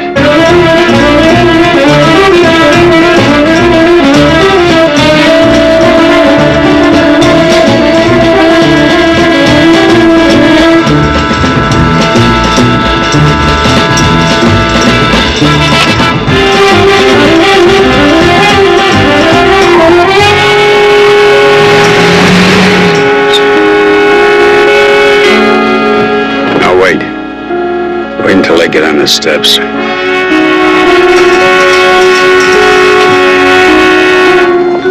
Good evening, Mr. Slate.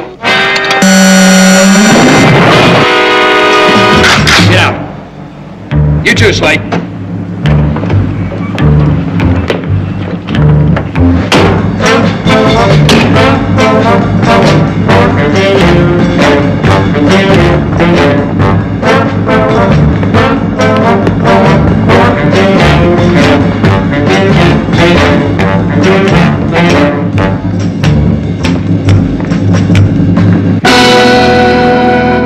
What is this? A meeting of the Soyen. 老星，你这个走狗！他败坏我们草鹰坛的名声。 What's he saying? He's calling Lo Sing a traitor to the Tong. And he is telling others to remember Zhou Ying's honorable history. 你们怎么还全这么傻听他指使啊？ He's pleading others to overthrow Lo Sing. 赶快推翻这个走狗！赶快把他推翻！嘿！不要，不要 ，Mary， 怎么了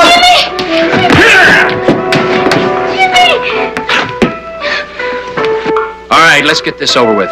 I'll take the money and the girl and...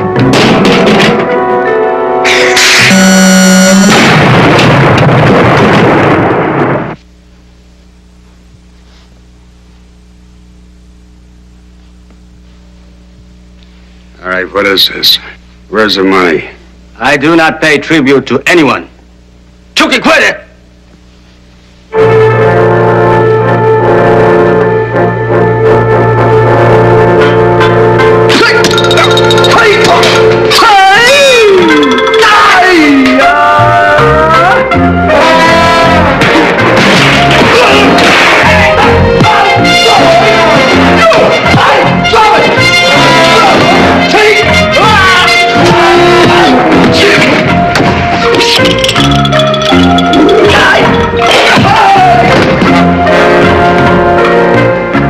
This has gone far enough. Now give him the money and let's wrap this up. You better listen to him, Lo Sing. I no longer take orders from Mr. Slate. Big talk. That's all that it is. Lo Sing, You are nothing without me. He's nothing with you. I was willing to let you two operate, provided you played it straight with me. As of now, you're out of business. Now, who makes the big talk? Is that all you think it is? How would you stop us?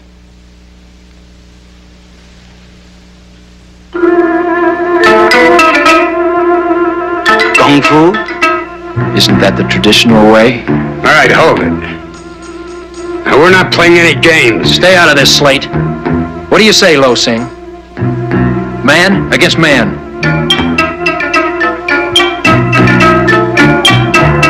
Slate is right.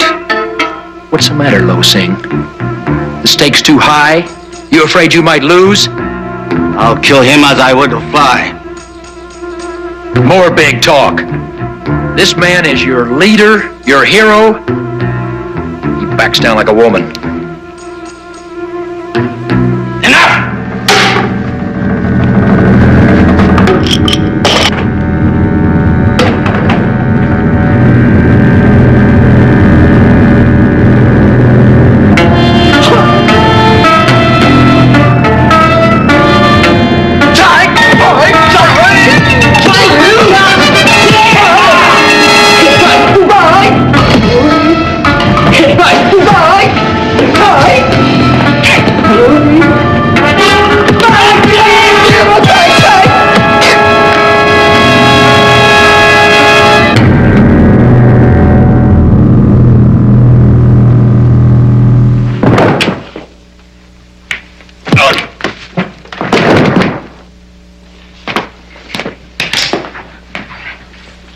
Any questions? Untie me.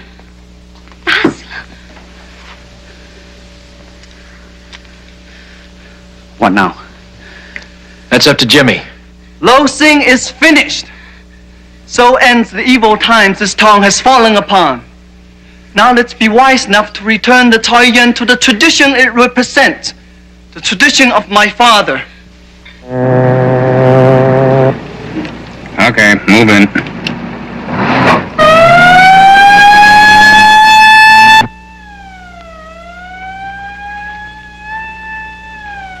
We're not needed here anymore.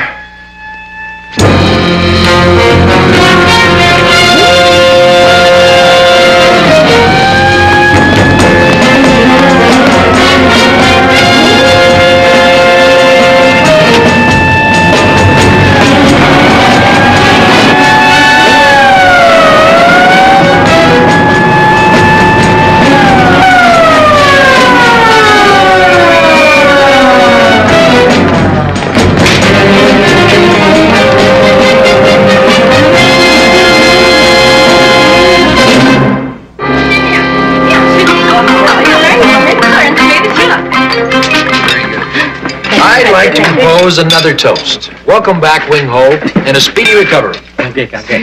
And I want to make one too. To the Soy Yin and Jimmy for restoring the Golden Lotus. Excuse me, I'll get it. Hey, this is the 6th course. Don't we get a breather? There's still 2 more before the main course, Mr. Oxford. You can serve mine under the table. It's for you, Mr. Axford. Oh, thanks. Excuse me. Yeah? Yeah. Thanks for the tip. Britt, that was Sergeant O'Mallory.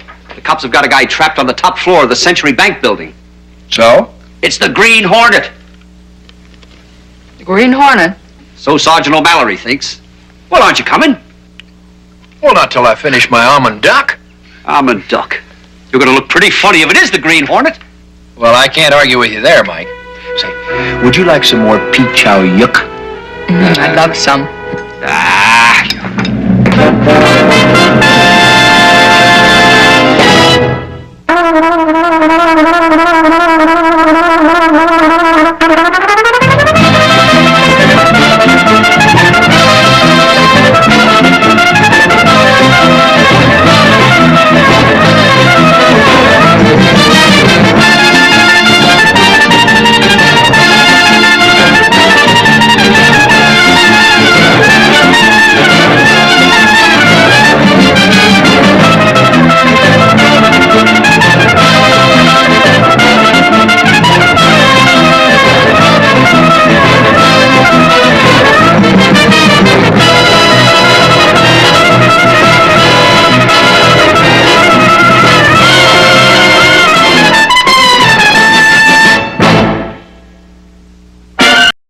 彼女よりゲームだよな。お前ら彼女いたことねえだろ。どうせお前らまだ。何言おうとしたんですか。こいつ腹減ると斎藤飛鳥みたいになるんだ。ほらスニーカーズ。どう？お腹が空いたらスニーカーズ。極み麦も。日本は湿気が多すぎる。湿気は上手に取りましょう。湿気 OK 置いてかけてお皿に置いたら命取り。湿気取るならドライペットドライペットエステ。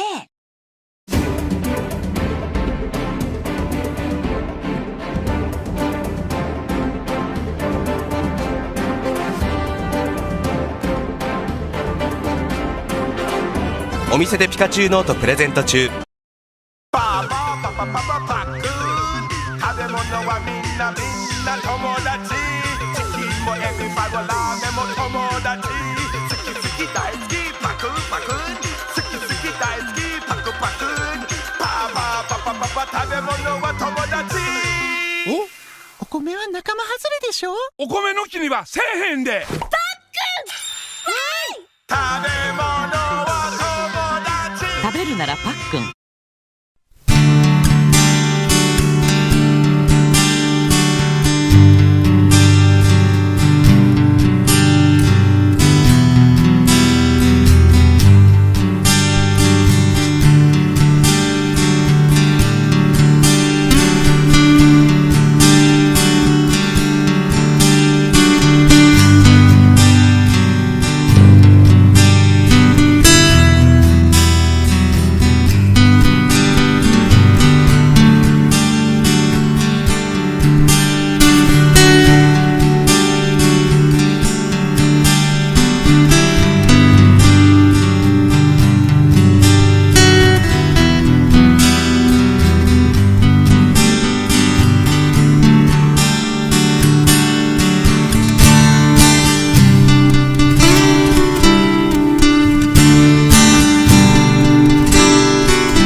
watching ADD TV, and now get ready for a feature-length film presentation.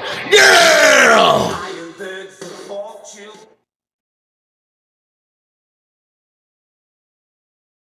Two Supermen steal £1 million. 750 million lira stolen from Revenue Office. Two men dressed as Supermen robbed the casino at Monte Carlo.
You're gonna have to prove to me what you can do, my friend.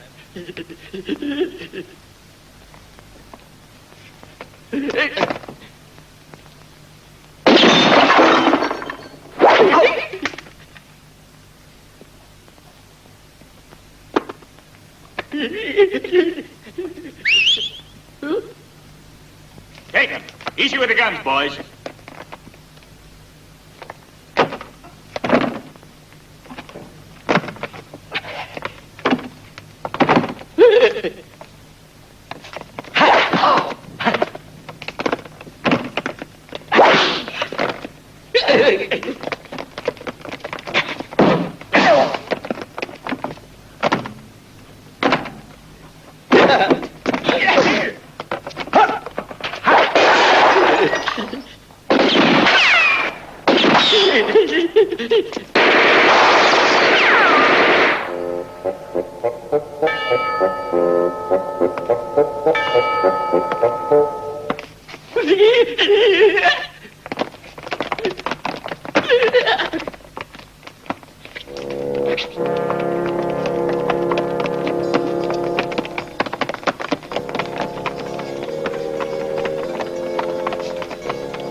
Good going, fellas.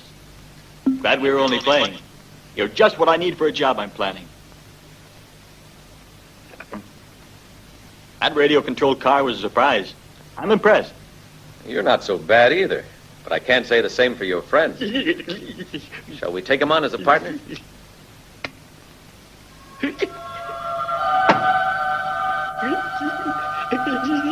It's his way of saying you're okay. He's a mute. It's not easy for a stranger to get Nick's approval. Let's get to work then, okay? Let's celebrate. You know, you're the first person we've ever allowed to work with. Try these on for size. They can take anything but fire. These bulletproof suits are great. Who invented them? Did we ask you where you came from? You trust me, huh? No questions, please.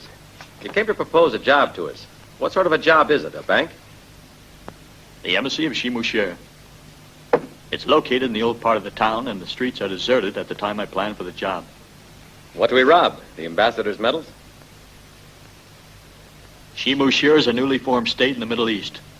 Rich up to here. Right now, there are millions of dollars in the embassy safe.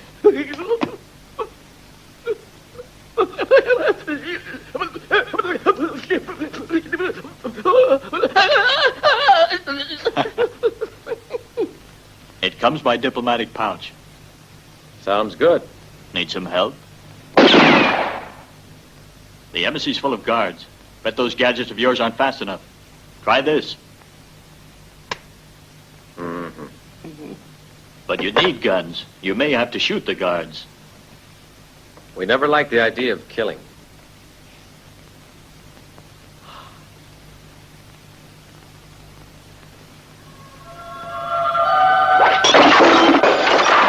I used to pitch for the Dodgers. The Dodgers could use you now. Put on the cape. It's bulletproof, too. Now you're set. We'll share the take in 3 equal parts.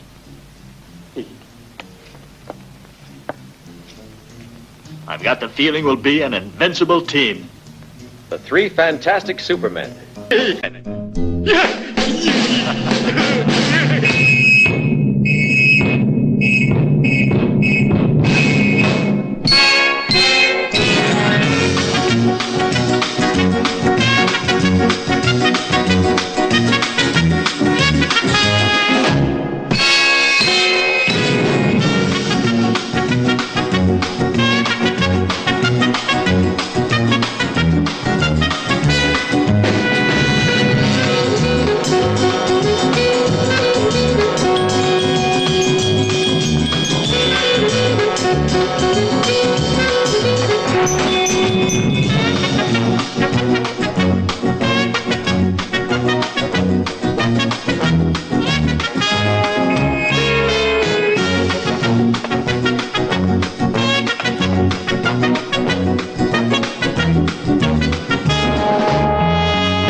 Yeah. You hit it on the nose. All right. The boy's doing great. Our turn now.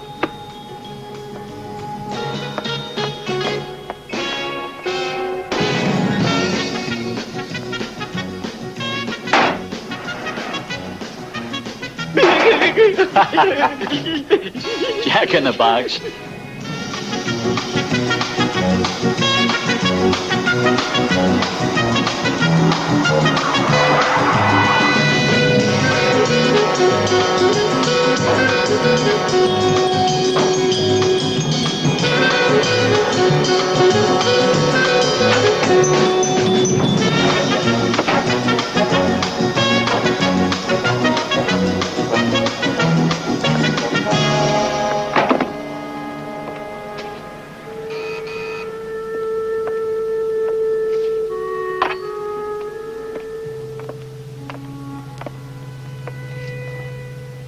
Say, why wouldn't we inform that you were arriving?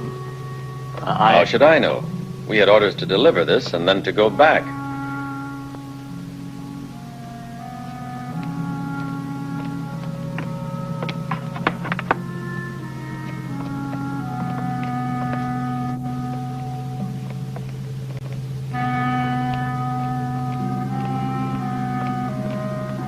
You two are new, aren't you? I wouldn't say that, but it's the first time they sent us here. You know, I like brunettes. They like to keep us happy. Where do we put it? Down there, Casanova.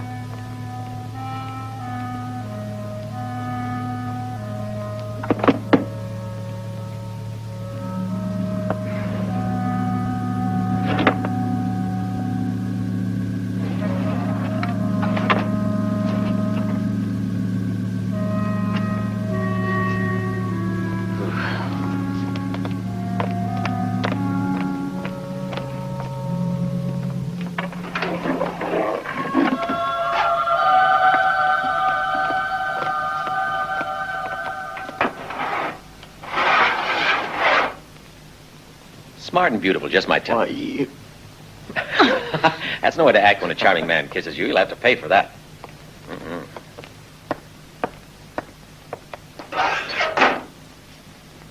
Take it up. Another load of dollars arriving. Natasha. Who are they?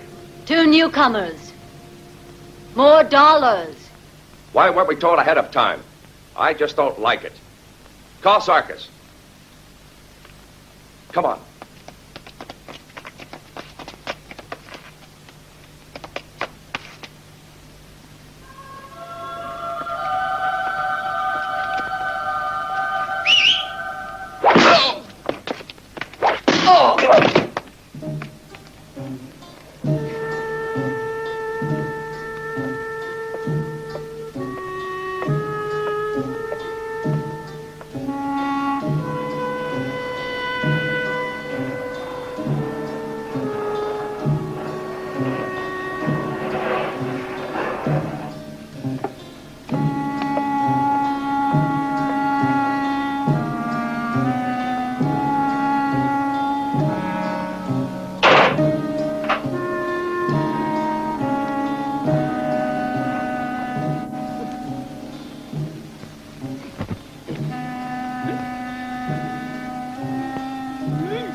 Yes? I have a little tip for you. There's a time bomb in the trunk they just delivered to you. What? Who's speaking? A friend. And if you don't want to be blown to kingdom come... Sound the alarm.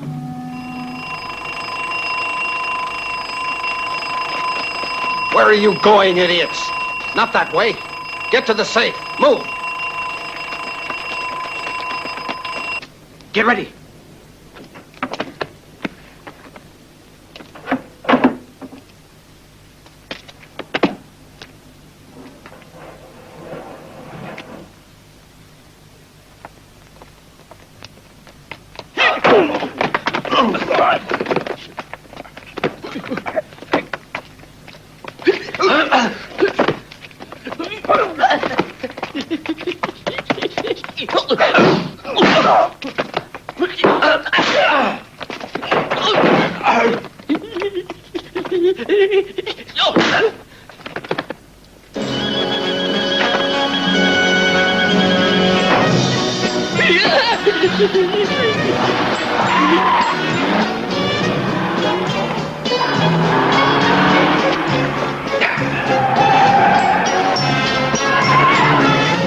Get in the car, quick!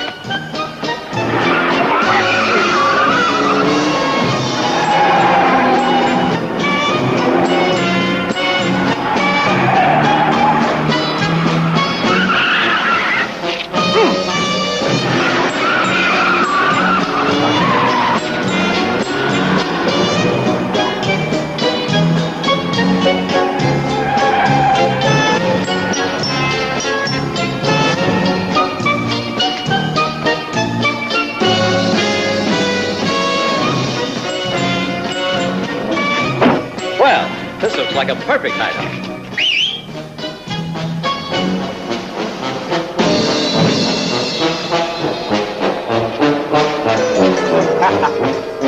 I wouldn't try that. You know those bazookas can make hamburger out of you. To whom do we owe this surprise? The FBI. We had reason to believe the embassy of Shimushir was trafficking in dollars. We wanted some sample bills. What made you think we'd work for the U.S. government? We like to be consulted before we take a job. Tell him, Lieutenant. To us, embassies are off limits. They are foreign territory, so we're not allowed to investigate. That's why we had you do it. Even robbed the Pentagon, after all. You know what we call this job? Operation Burning Chestnut.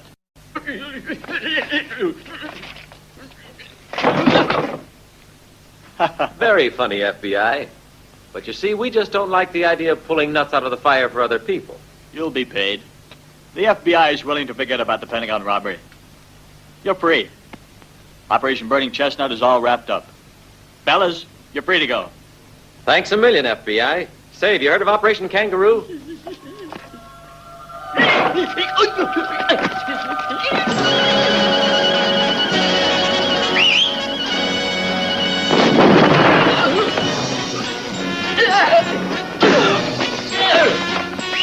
Hold it! I'll take care of them.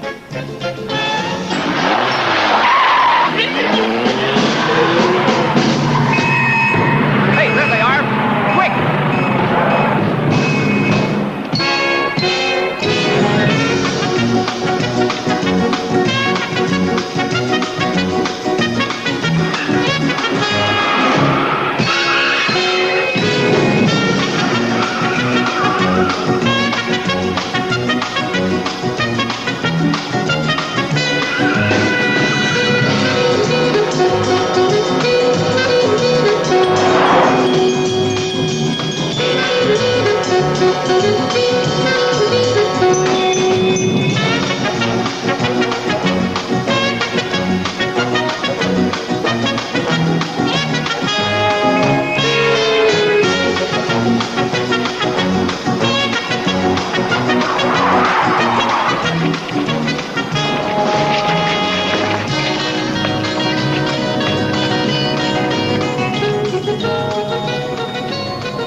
Superman too smart for you.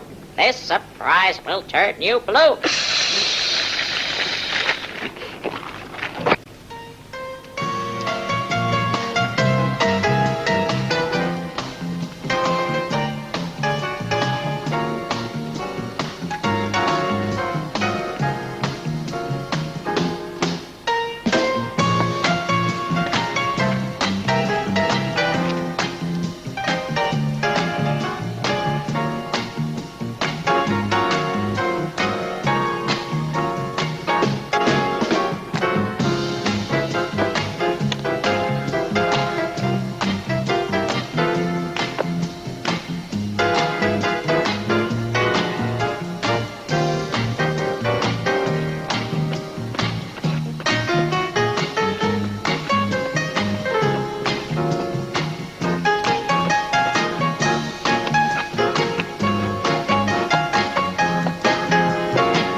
The acrobatic robbery squad is almost Very ready. good.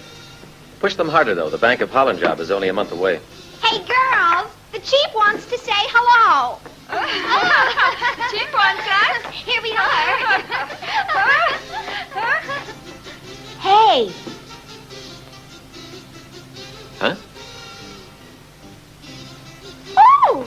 What's the excitement about? They're all crazy about him. Ah. Come on out, beautiful. Hi.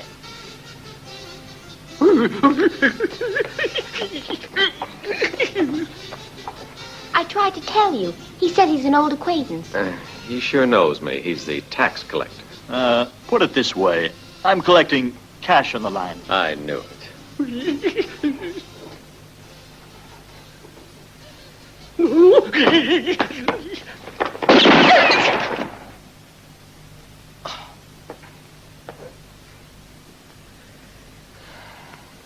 How did you find us? Easy. I hid a transmitter like that in the trunk of your car. Ah, a radio tracker. From then on, I followed every move you made. Not that I mistrust you, of course. It's just that I'm sentimental about my partners. Mind if I take this? No objections. And if there's anything else we can do for you, just ask. Your bulletproof suits and the man who made them. The FBI is very curious.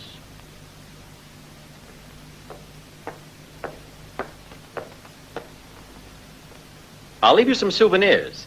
Practice and be good now.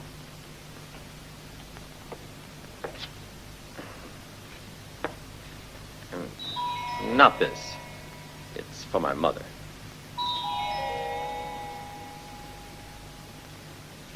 Can I kiss a few more? I'll see to that. Get going. I'm sorry, girls.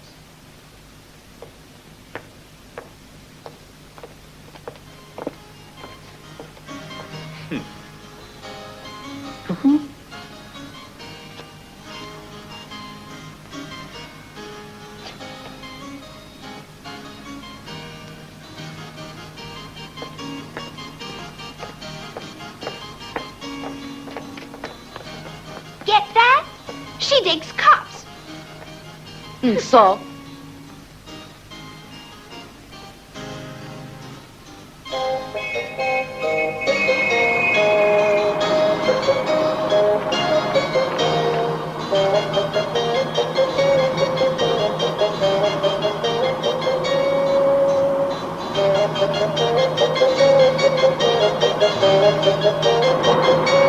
Duck.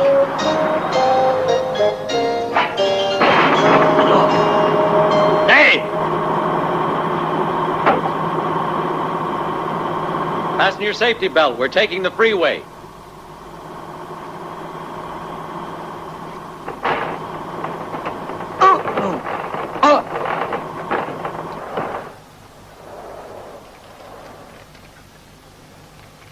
What's happened? They tricked us. I'm sure they must have taken off in another car. Then they must have been in that car we passed a few minutes ago. Hurry! Two of you stay here. The rest with me.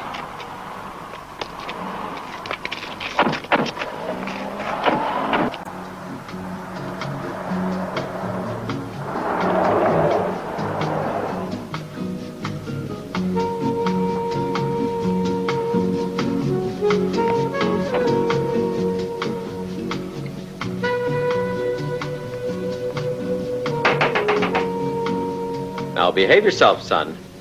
Papa will be right back.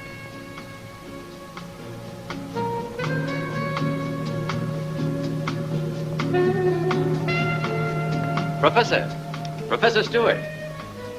Ah, Sir Anthony. Inspector Nick. It's been ages. Had a good time? Nothing but hard work. Ah, any news? Ah, yes, I talked with the Prime Minister. The British police have thoroughly tested your bulletproof suit and are quite pleased with the results. Inspector Nick has been authorized to buy. I'm ready to make as many as you need. We'll come to that. You see, we need you to help combat crime. The ministry would like you to try to perfect your invention. Is there any way to fireproof the suits? Now, isn't that a coincidence? I was just testing a new type of suit when the two of you got here. Look. Ah, here's Zizi. She'll be happy to find you here. Zizi, darling.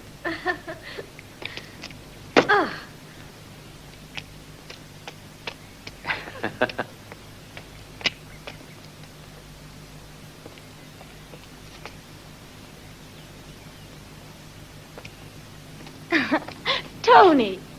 At last. Oh, Sir Anthony, it's easy. You must excuse my niece, Sir Anthony. She's very impulsive. Impulsive, but not stupid. First you disappear for 2 months, and now you arrive all covered with lipstick. Well, that's not lipstick. That's a new dye we're trying out. To think that I hadn't forgotten you for one moment. Stone's hard as your hand and as blue as your eyes. It's been in the family for ages. I had to promise Mother I'd give it only to a girl worthy of it. Oh, darling, you don't know women very well. Bracelets go on our right wrists.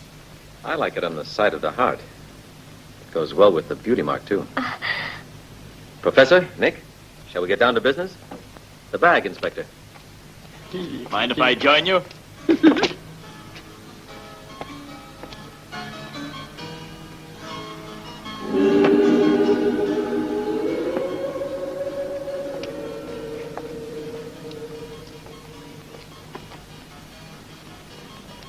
Sorry, fellas. I was held up, but I get out of trouble. With one finger. What's that mean? Who is this man, anyway? He's wearing one of my suits. You might say he's an old friend. As a matter of fact, I'm not his friend. I'm his boss. At the ministry. How nice of you to Very join us. pleased to meet you. Won't you come in? Yeah. You've no idea how glad I am to be here, Professor.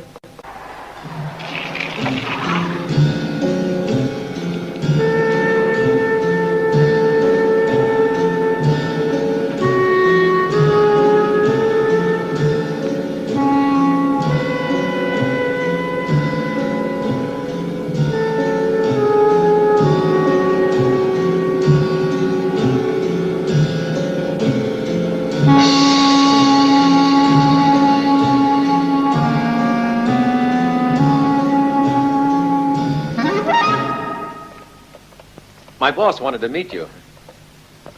I wanted to collect these dollars.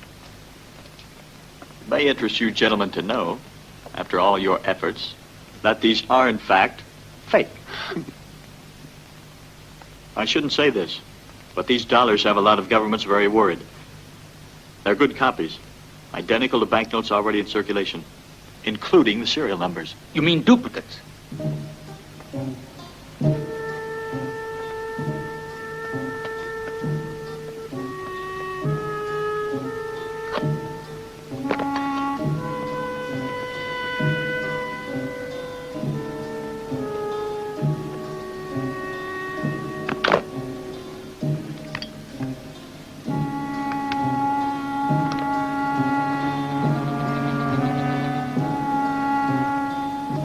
Just as I feared. Slightly radioactive. The banknotes were made by a universal reproducer. A what? A machine which can reproduce anything. And the copies are of the same matter as the originals. Gold, diamonds, banknotes, absolutely anything. Very interesting. It's awful. Don't you understand? It could throw the world into chaos. I see the hand of fate in all this. Because it was I who invented it. That was about 5 years ago. I worked on that project in complete secrecy. Then after I finished it, I realized what a great danger that machine could be to mankind. So I destroyed the plans. I was the only one who knew until just now. But you must have told someone. Well, I did tell someone. My assistant, Professor Wilfred Gottlieb.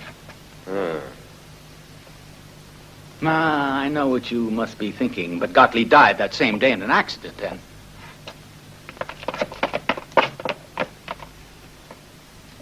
I never saw a baboon with such a red face.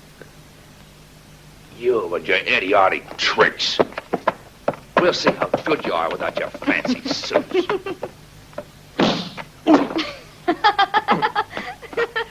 Invulnerable? I wouldn't say so. Sarkis, check out the bag. Looks like it's all here. Let's go. Just a second. Today's our lucky day.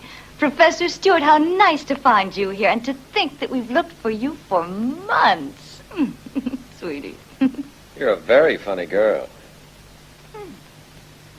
I always like to have the last laugh. Sarkis, we'd better give the professor a ride. And we'll take the girl, too. Quick. Scar? Move.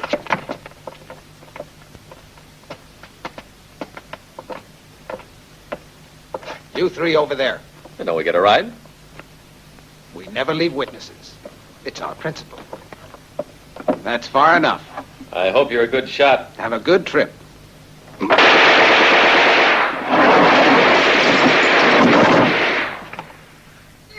Take her to the car.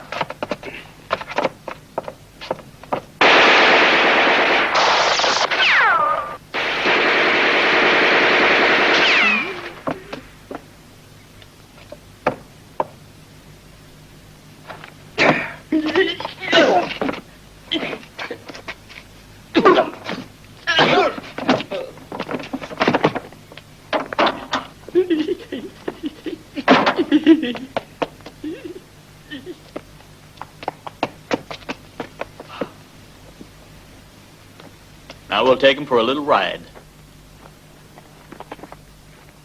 Someone cover the back of the house. I sent 2 men. We've got to open this trap door. Come here, all of you.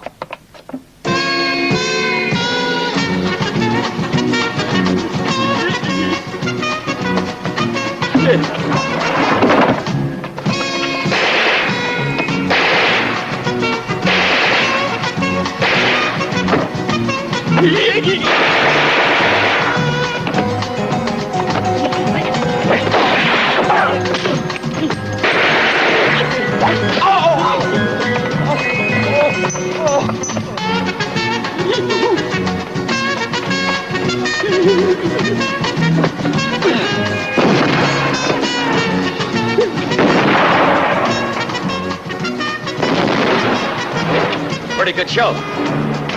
Come on. Let's get him. Damn, they blew the back of the car off.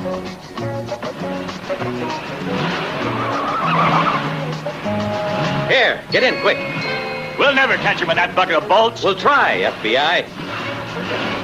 Come on, Jumping Bean.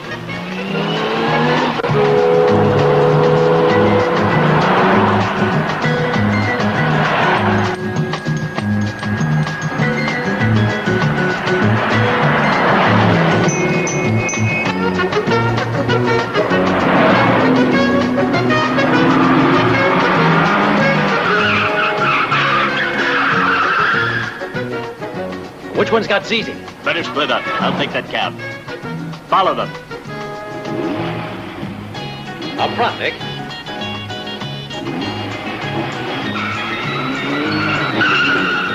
Hey, what are you saying?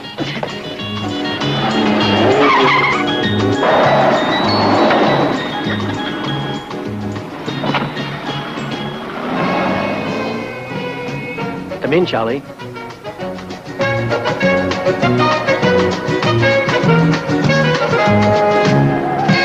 Watch out. One of the 3 Supermen is following you in a yellow cab. Over. We'll take care of him. Over and out.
Take me to your leader. Never.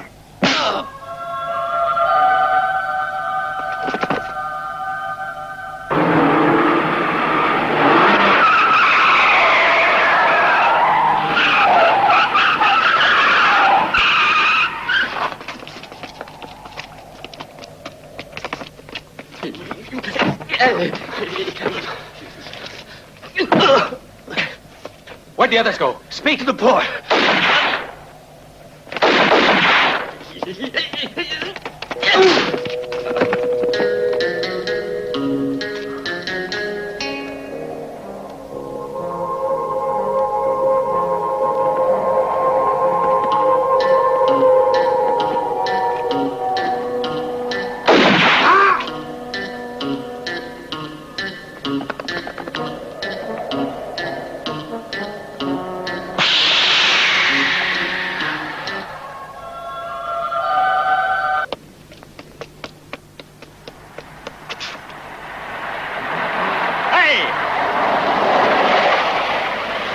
now!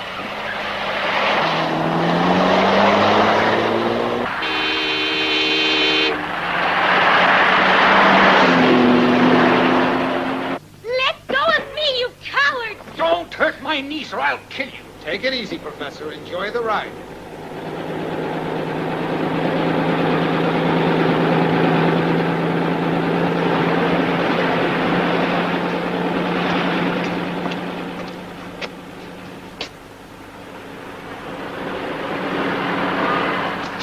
At that speed, they're going to end up in the water.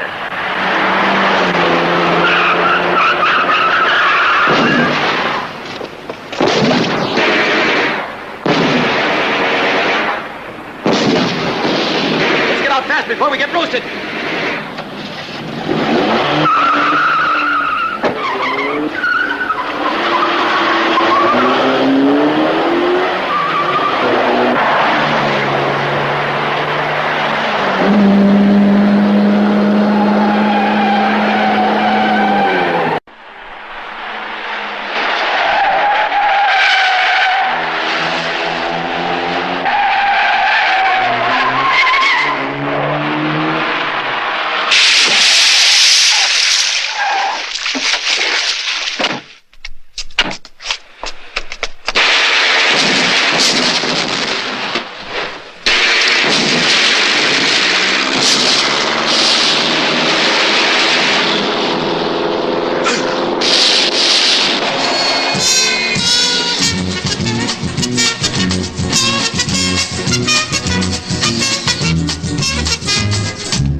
All these islands. Just how did you happen to pick this one? My instinct. Some instinct.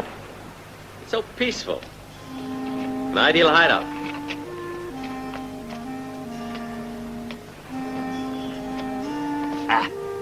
How the hell am I supposed to walk with these ridiculous suckers on my feet?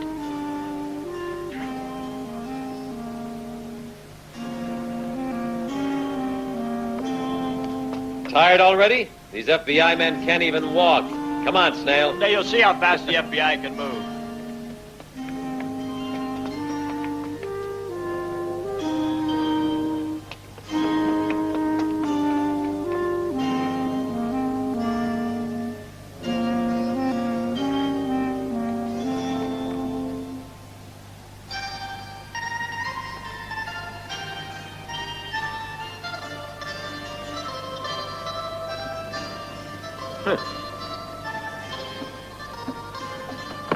Say, that's pretty deep. Now, what do they need a boat for?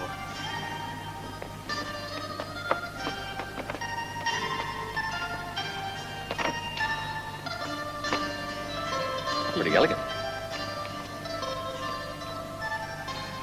Let's split up.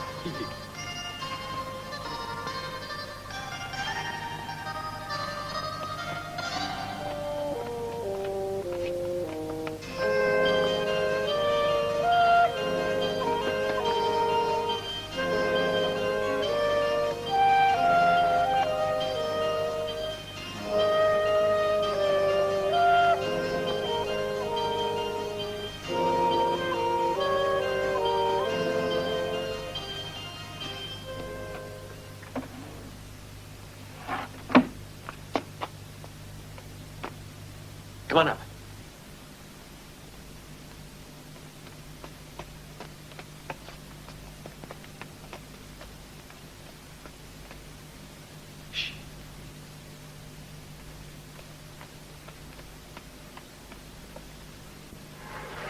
Look! There's Batman! Yes! It's the Superman! Hooray for the Superman! Who are you? And what are you doing here? Well, a friend of ours asked us to join him at a costume party. Maybe we've come to the wrong island. Costume party in the morning? I'm afraid you must have landed on the wrong island. Incidentally, what are you advertising? A new mini cape? Let me escort you out before you start a revolution here.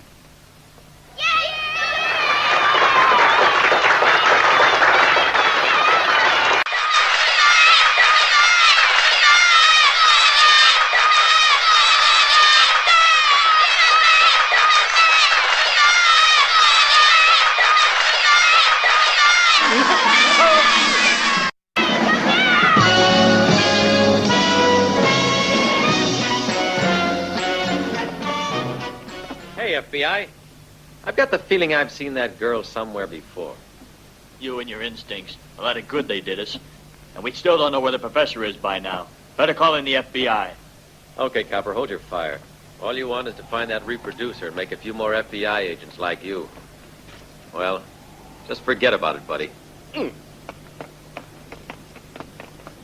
Are you telling me you're looking for the professor because of humanitarian reasons? Okay, let's make a pact. You keep the FBI out of this, and we'll give you a hand.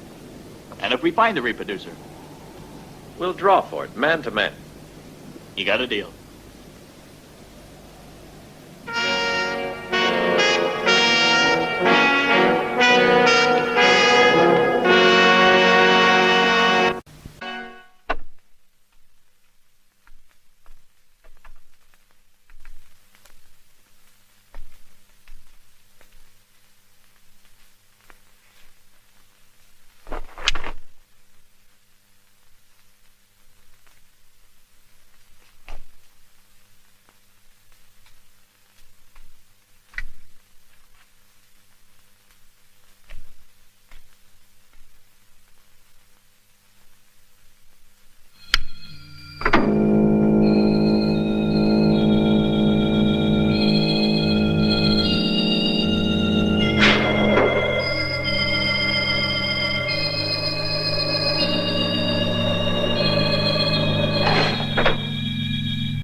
Now, Professor, you're in for a surprise.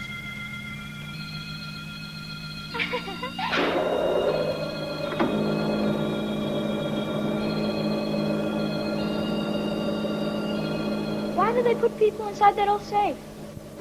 I wouldn't want to be put in there. Ah, you're stupid. Can't you see that it's an elevator? I'm sure that they've got a secret room downstairs. Let's go and take a look. I want to go see my mommy.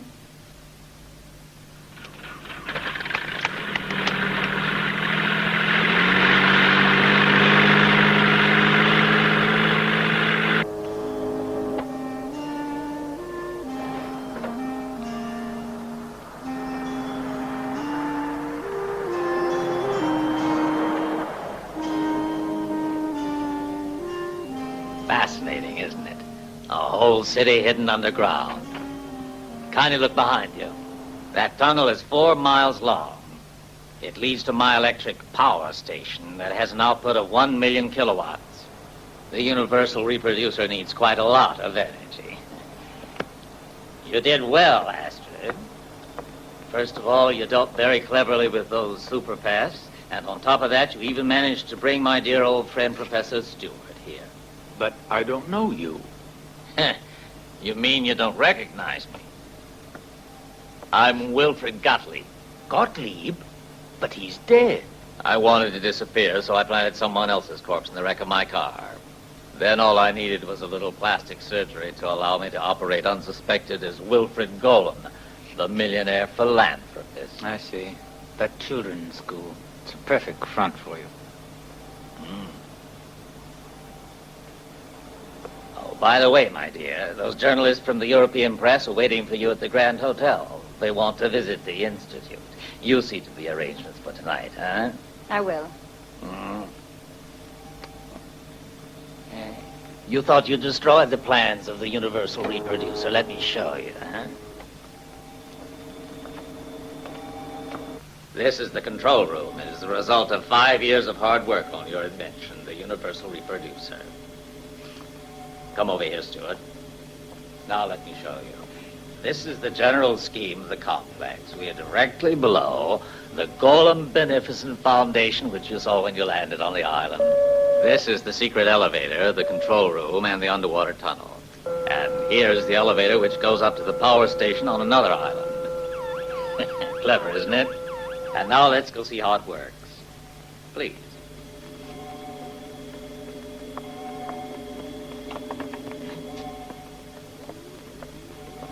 Here, take a look, Stuart.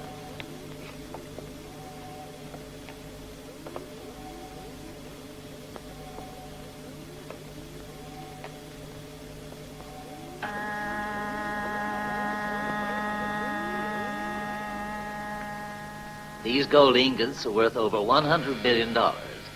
They're the real McCoy. And they were all reproduced from a single original Go bar. Here's another load coming in. This is real mass production of gold, and I can double or triple it whenever I like. Obviously, I'm already the richest man in the world, and you may be wondering why I'm continuing. Well, I might as well tell you. Here's the ambassador of Shimashir, the country which financed this whole operation. As you can see, we are now being repaid. Shimashir will soon dominate the world. So I'm sure you'll cooperate with us, Professor Stewart.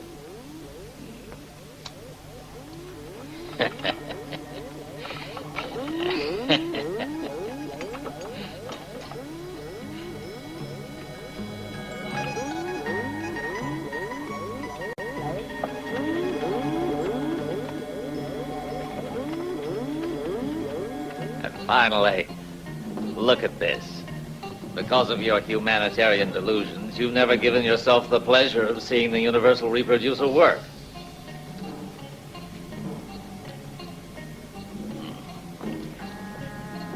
How does it feel to see your reproducer? Huh? And now I'll show it to you in action. That's right. Here we are. And now... So...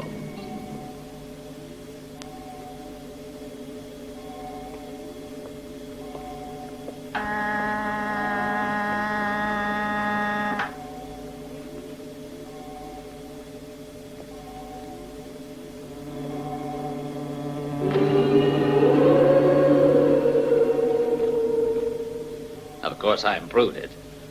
But basically, it's the Universal Reproducer you designed, and it's a great machine. Get up, you. It can reproduce anything perfectly with one exception, the human body.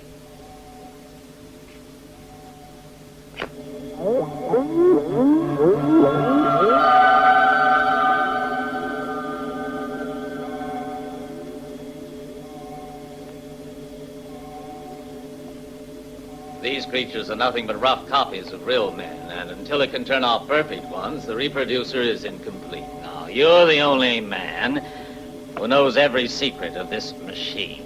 Don't count on me. You're a stubborn old man, but you've got a very pretty niece.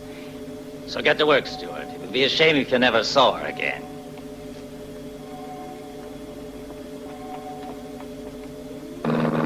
Let's stop. We've been chugging around these islands like a flock of tourists. Have you got a better suggestion to make? The embassy. That's where it all began. All right, that's exactly where we're going. What? We're 30 miles out of town. Are we walking back? Take a taxi for the gentleman.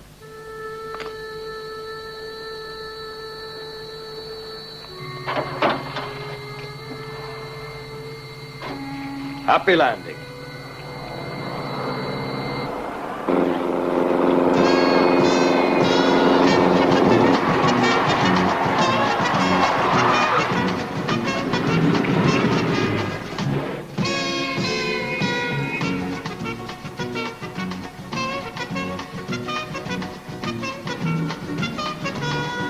All set for the fireworks. Okay, we're gonna hold those fools in their car as long as possible. They'll burn like a big pile of hay.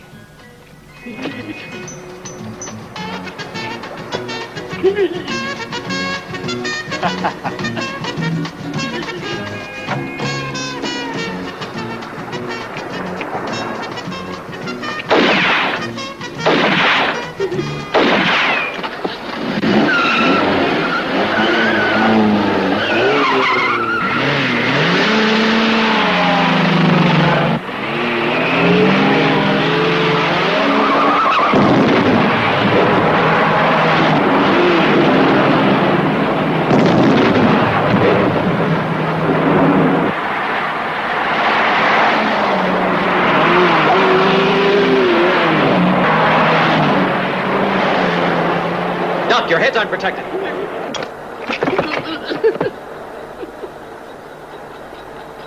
Nick's locked in the trunk. He's safer than we are.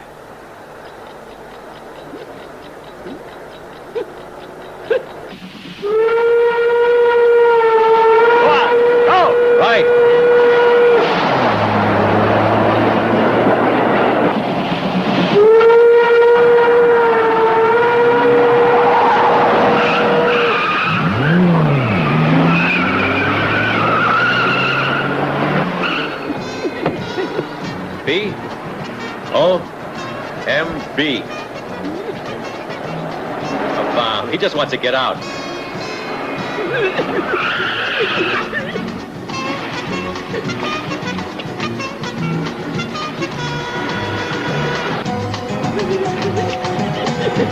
Some pineapple.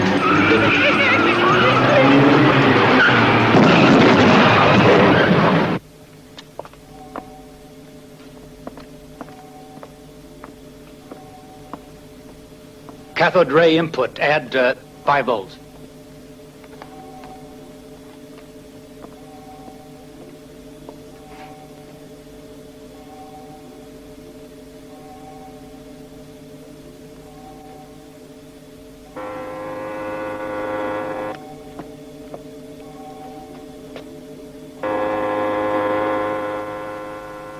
You do it?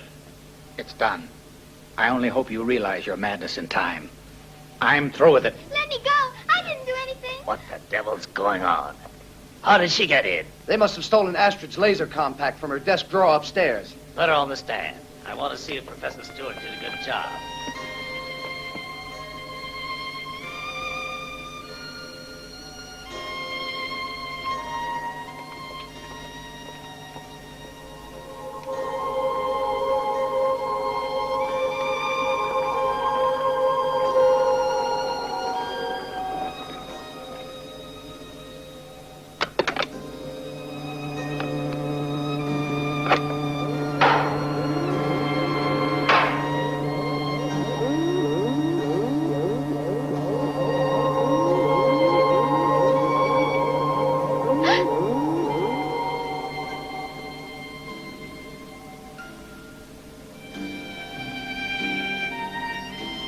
Artists, have all the kids brought down here. Just one test isn't enough.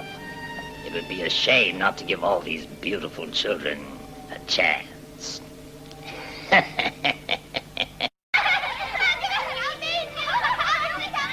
You can leave your toy here.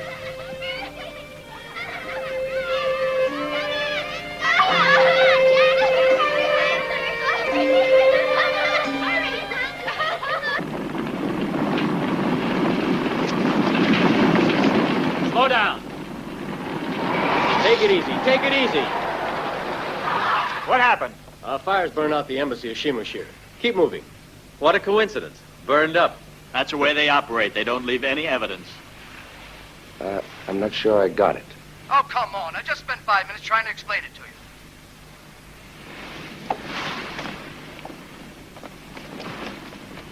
Never mind him. We've got all the kids in the basement, but the Collins boy is missing. You've got to bring him back. But where do we find him? Idiot. Where the hell do you think? With his mother at Greencastle. From one idiot to another. Thank you.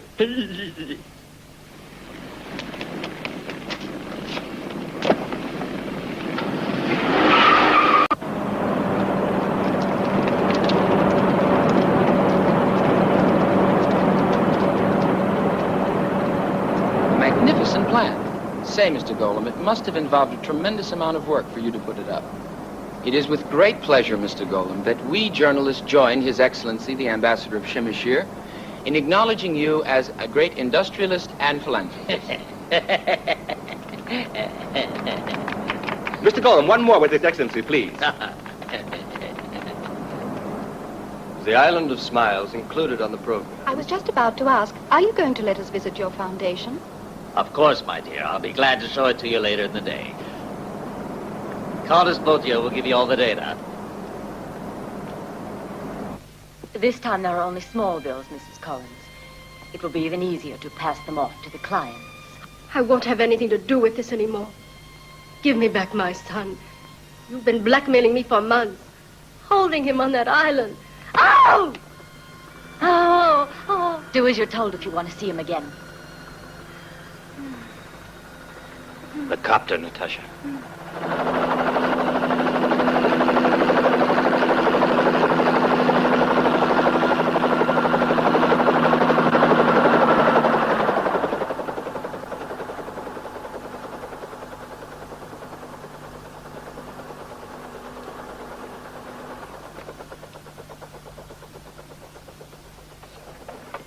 Hey, that's where he was. Come here, you. Watch out! Help!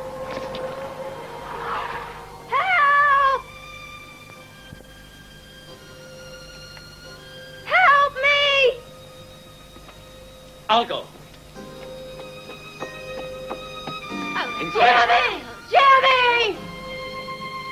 Help! Oh, my goodness!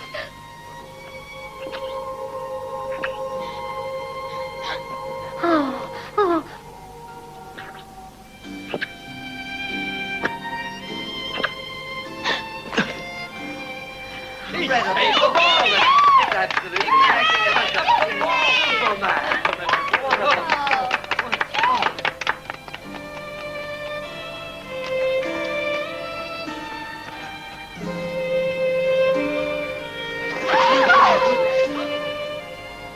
Hold on tight.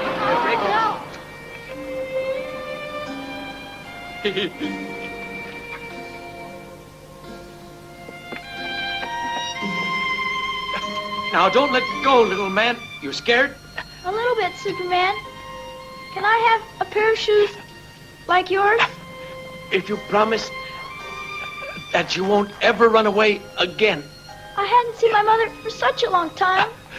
All right. No!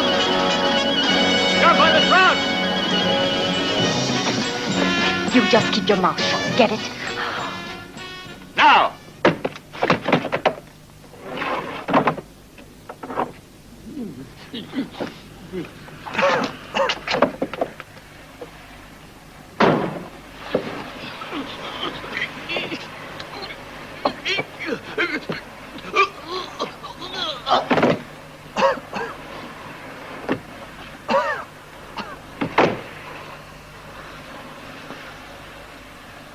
Nice job. Without their bulletproof suits, they're harmless.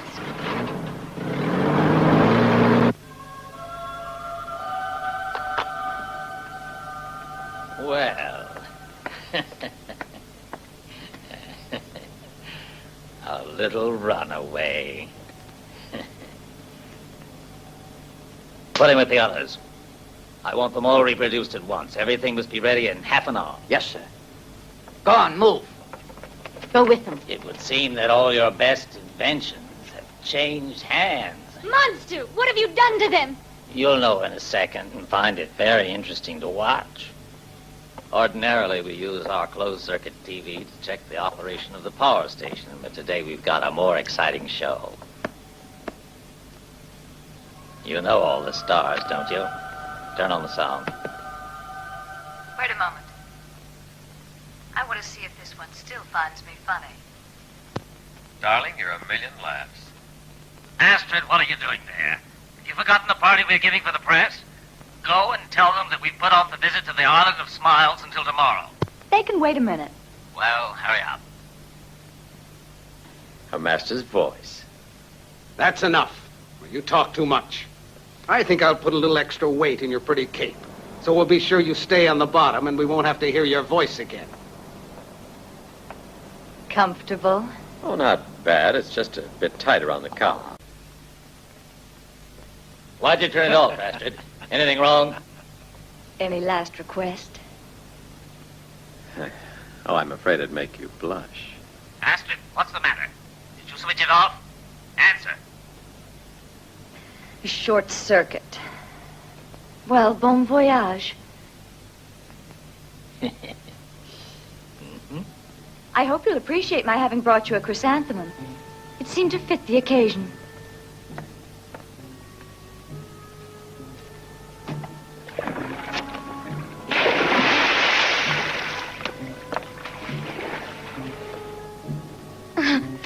Oh, no.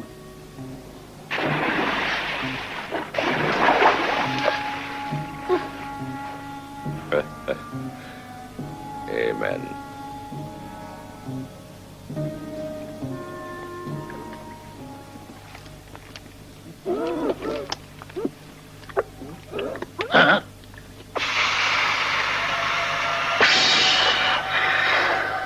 Scar! didn't touch the Sarkis. Touch that.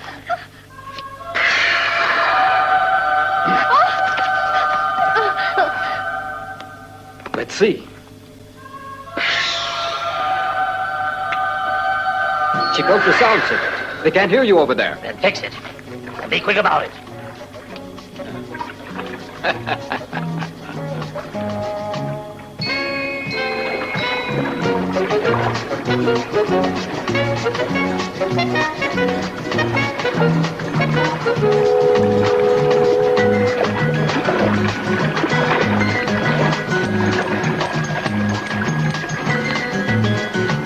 Sarkis, where the hell are you?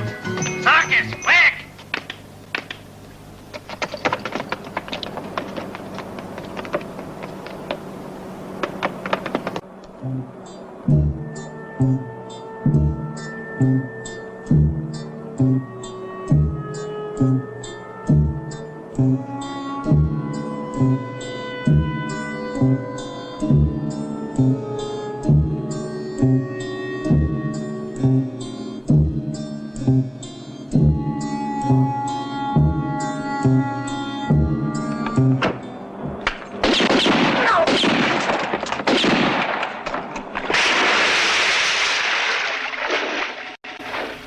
Mr. Golem!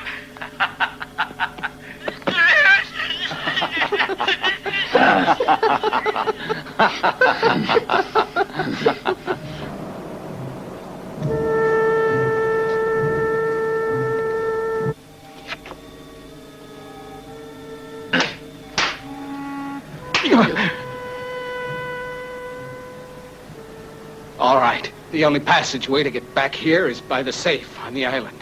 Can you open the safe? Only Golem and Astrid have the laser to open it. Without that, it'll blow up. You'll never break into it. We'll worry about the laser. You, Brad, cut off the electricity. Sarkis will show us the way out, then he'll lead you to the main switch. Let's pick up the capes, Nick. We might need them. Get me something to put on, and don't pull any of your smart tricks.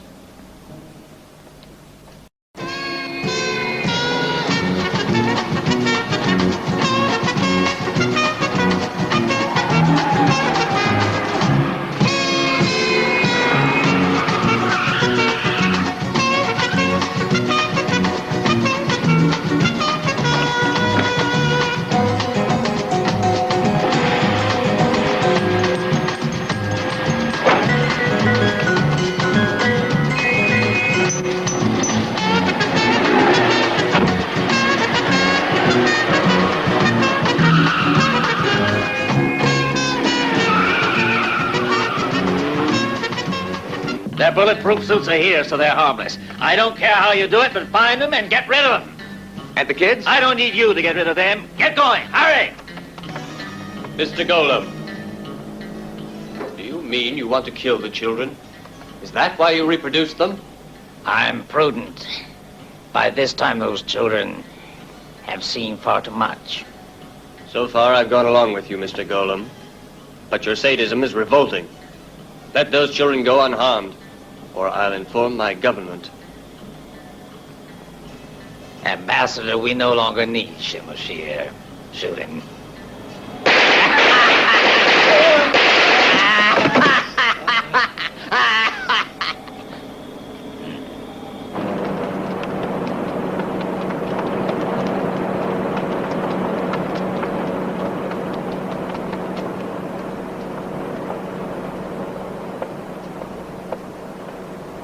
The main cables are under there.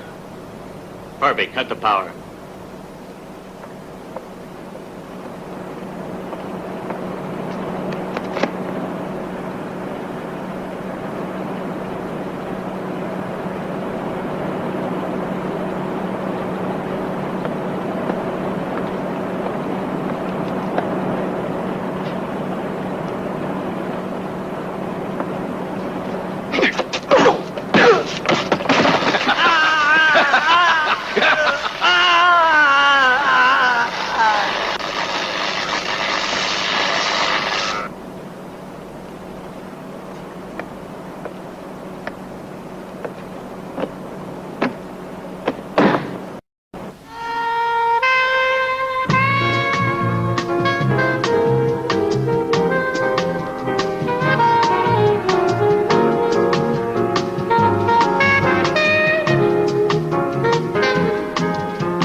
fashion show was a great idea. A really magnificent party.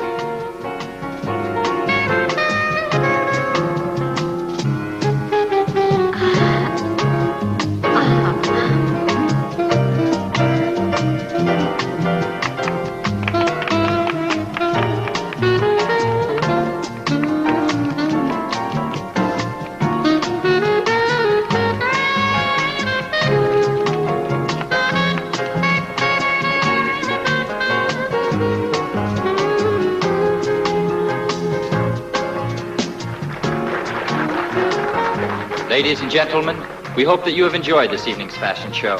Let me remind you that this attraction was intended to call your attention once again to the humanitarian goals of the Gollum Beneficent Foundation for Children. Thank you. Thank you.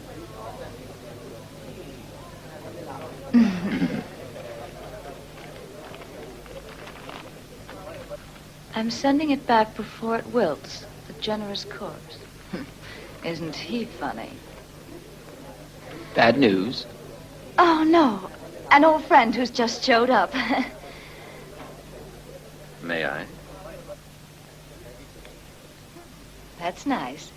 You look more alive than ever. I just couldn't stay away from you. Shall we dance? Okay, let's go.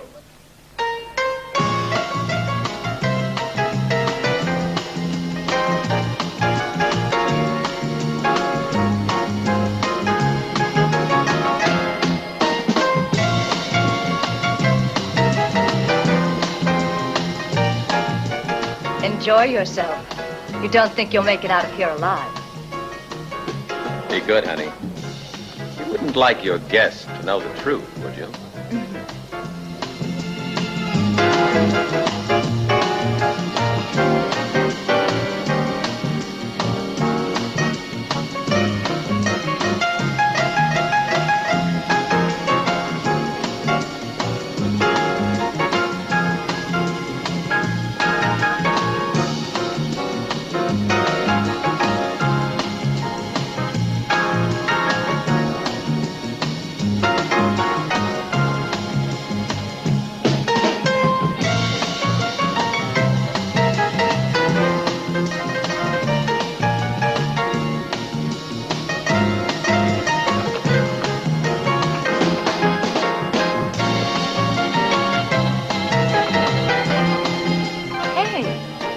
Are you already tired of dancing with me? Right.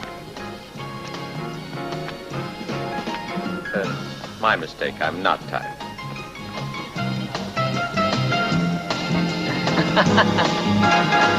Hey, Luke! Hey, come on, gang! Hey, what's going on here? You guys going crazy?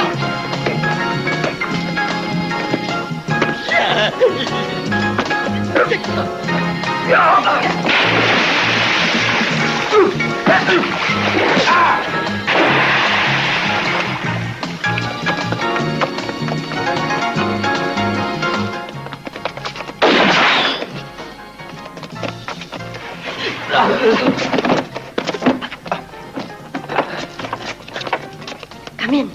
Quick. Come on, let's break the door down. Well, I wish you'd let me express my gratitude. I'm Jimmy's mother. Oh.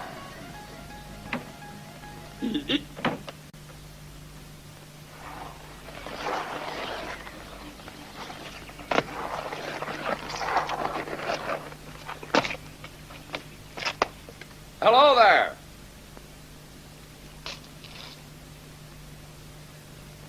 I brought a couple of friends who wanted to meet up with you. Wait till you hear what they've got to tell you. Ah, come on. They only pull that stuff in the movies. You're gonna watch. You better start the countdown. In seconds. That's a good boy. 5, 4, 3, 2.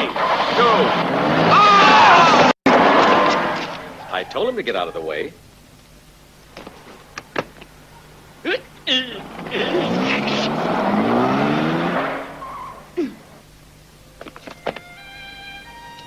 Mr. Golem. Astrid just called. Those two have swiped the laser. They're going to the power station. Shall I give the alarm? There's no need to.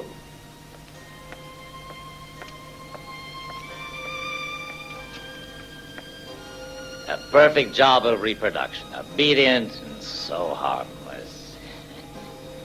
Go. Come. Take them to the Institute. Come, off you go now. Good kids. Move. Marcus, turn the freezer on full.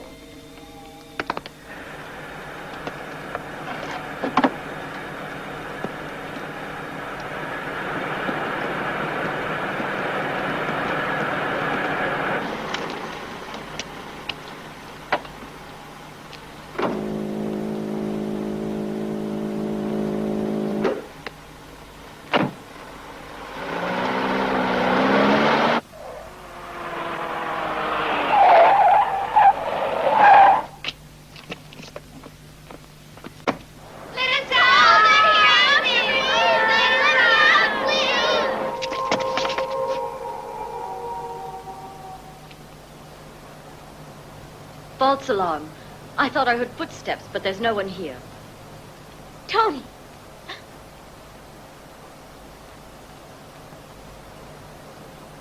Tony, I got away, but they caught your friend. Do something, or he's going to be murdered.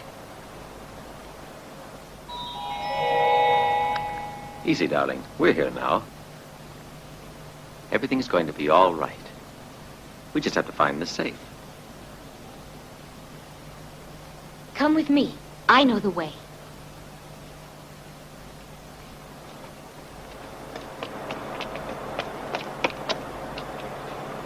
He doesn't have suction cups like the other two. His strength in that suit should be quite enough. I'll have bodyguards no one can ever stand up to.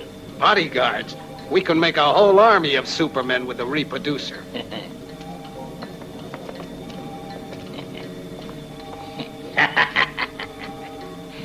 By now, our beautiful copy of Zizi will have taken care of the other two.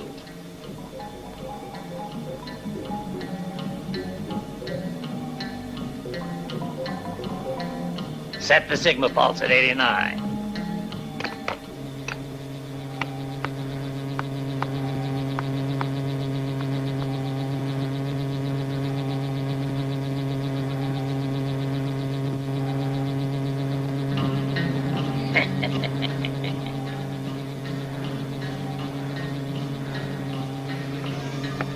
It's impossible. His scar is on the right, and the scar on the copy is on the left.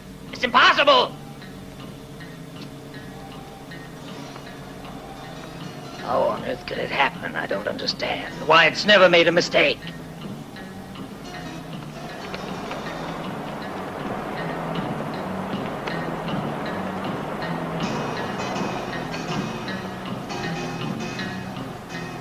Ladies always come first.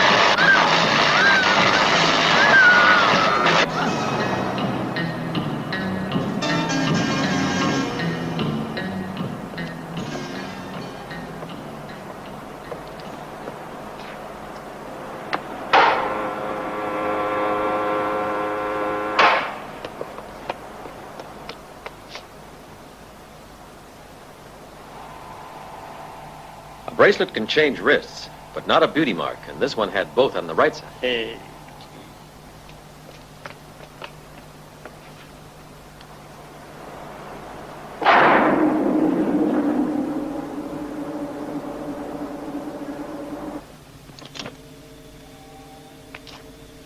I found out what went wrong. The polarization filter is gone. Without it, the reproducer makes images like any ordinary mirror would, reversed.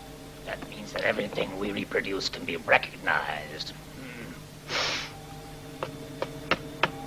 Stewart! Stuart, come out here. I was waiting for this moment.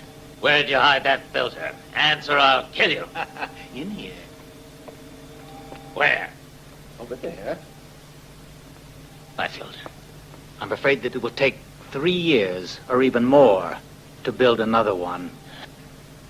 Your dreams of glory are gone, Golem.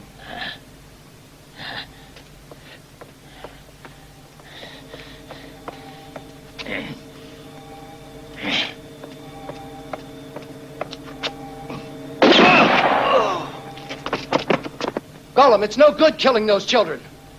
Their doubles are not perfect. You're not going to kill them for nothing, are you?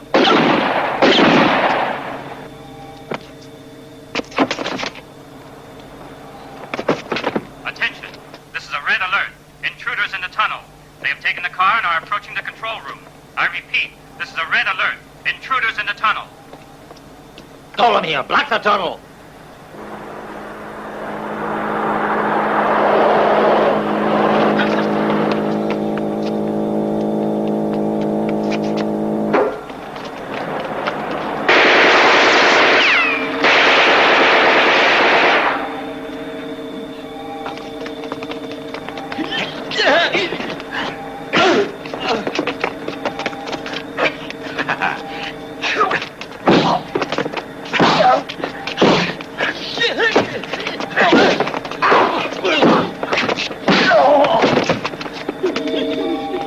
Let's put our suits on. The money machine is waiting for us.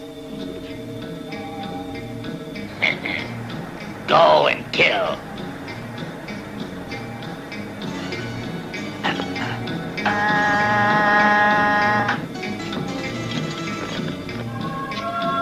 Brad!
Superman copy number 1 to the door.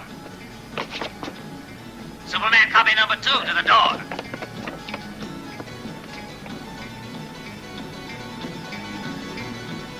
Now all 3 of you, tear them to pieces. Your friends haven't got a chance. I can make hundreds of copies of you.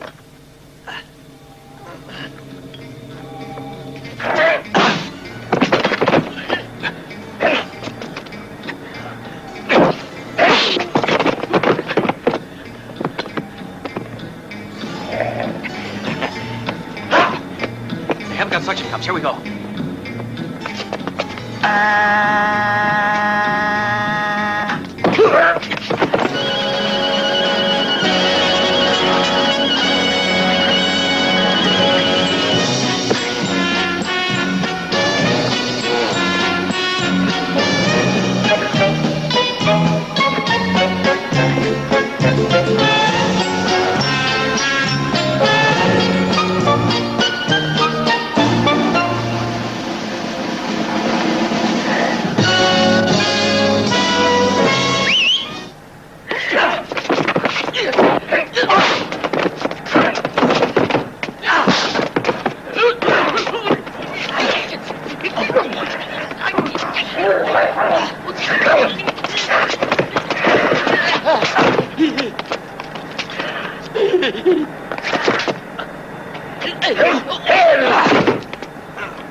Come on, kids. It's all over.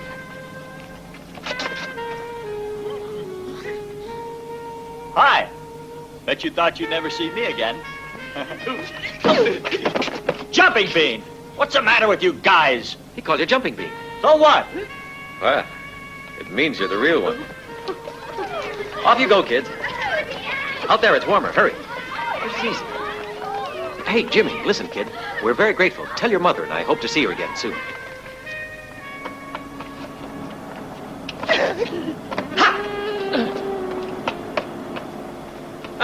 We headed him off at the pass. Here's a contraption that got us into all this.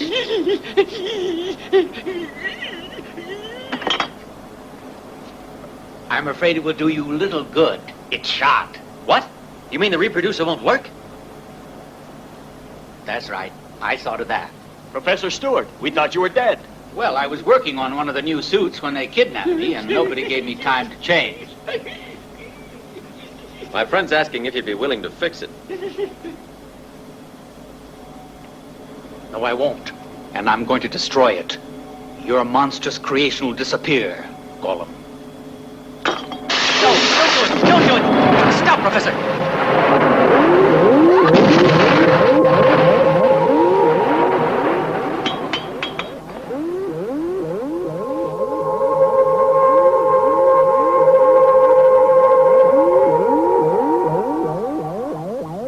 They must have reproduced themselves when I came to get you after I freed the kids. Then they got away with Zizi. The passageway. Which way? This way. I'll show you.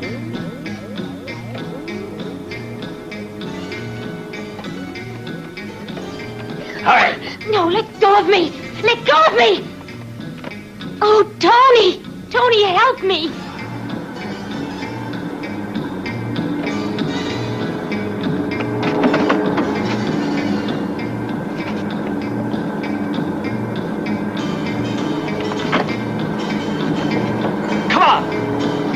Professor, you stay here with the children. Hurry up, kids. Come here. Hurry up. Hurry up.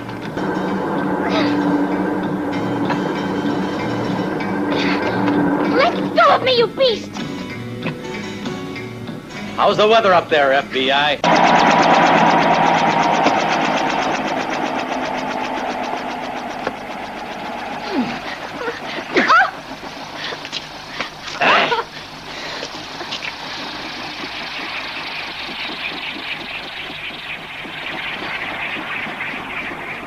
What about the girl? We can use her as a hostage until we take off. Just don't worry about her. All right, Sarkis. If you overload the helicopter, it won't take off. I'll get rid of useless weight.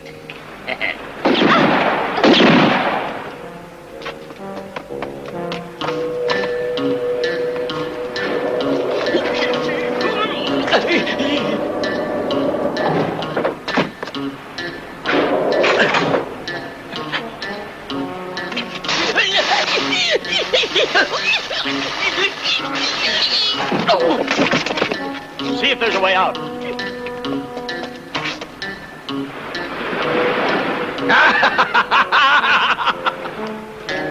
Your suits are not fireproof. She's gonna watch you being roasted alive. Kangaroo.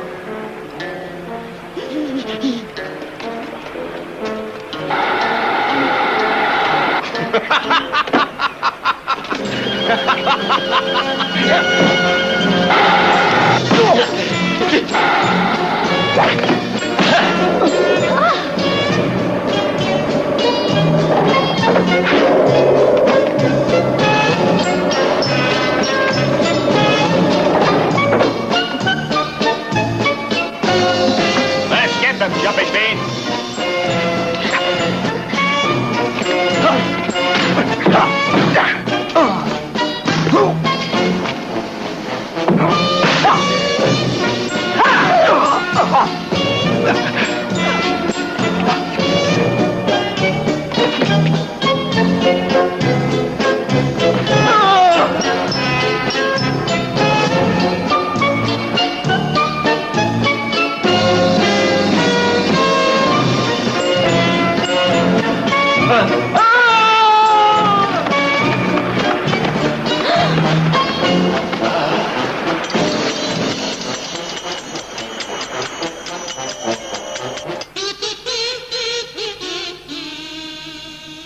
magnificent job, Agent McCullen.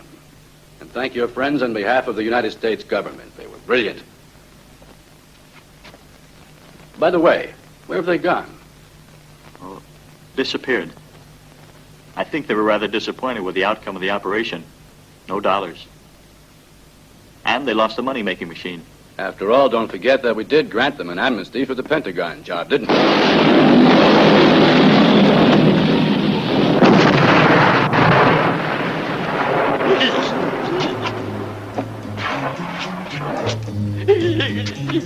Oh, no.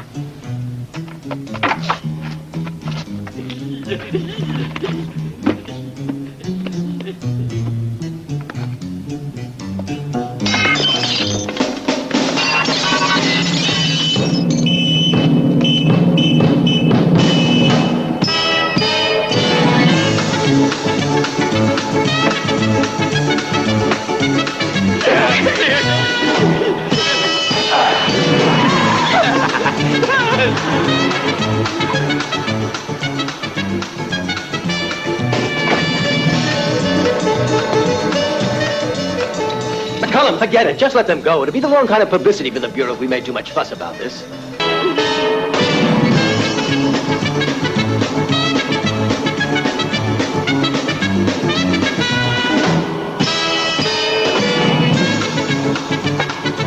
Fakes.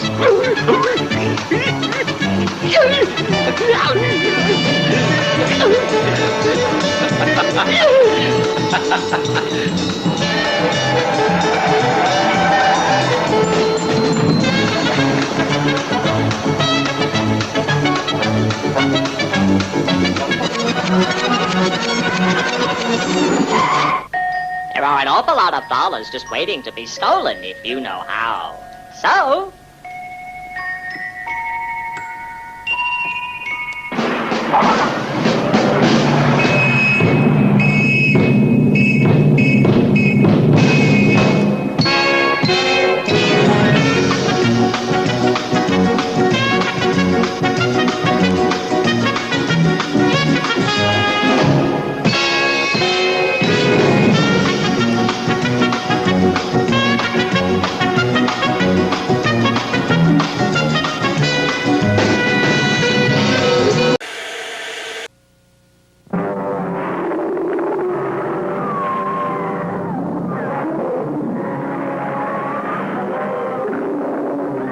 If you've been looking high and low for a big car as good as a Volkswagen, maybe you should look into our big car, the Volkswagen 411. It has some things no Volkswagen ever had, like 4 big doors and lots of room and luxury for the whole family.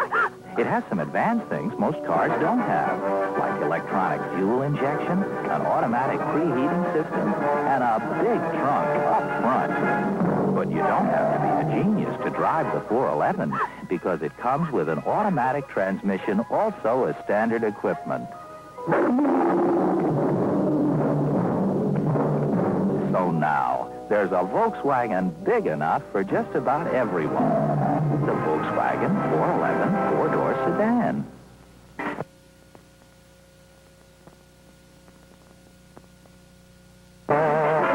Kato strikes with the deadly art of Kung Fu. The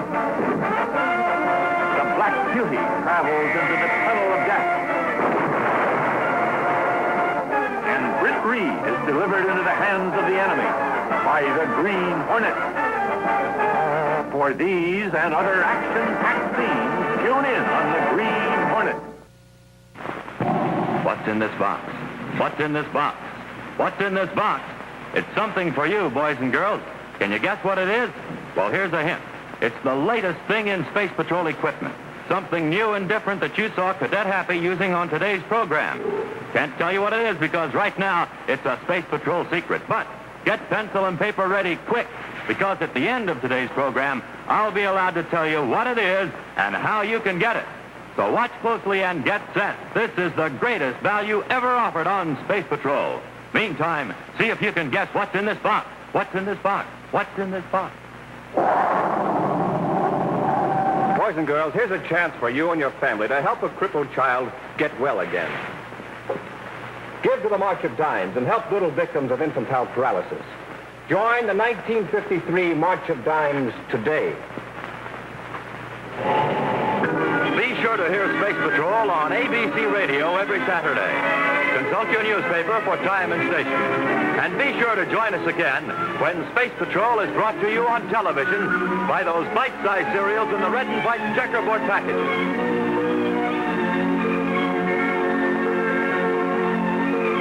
Wheat Jack, Rice Jack, and good hot roast.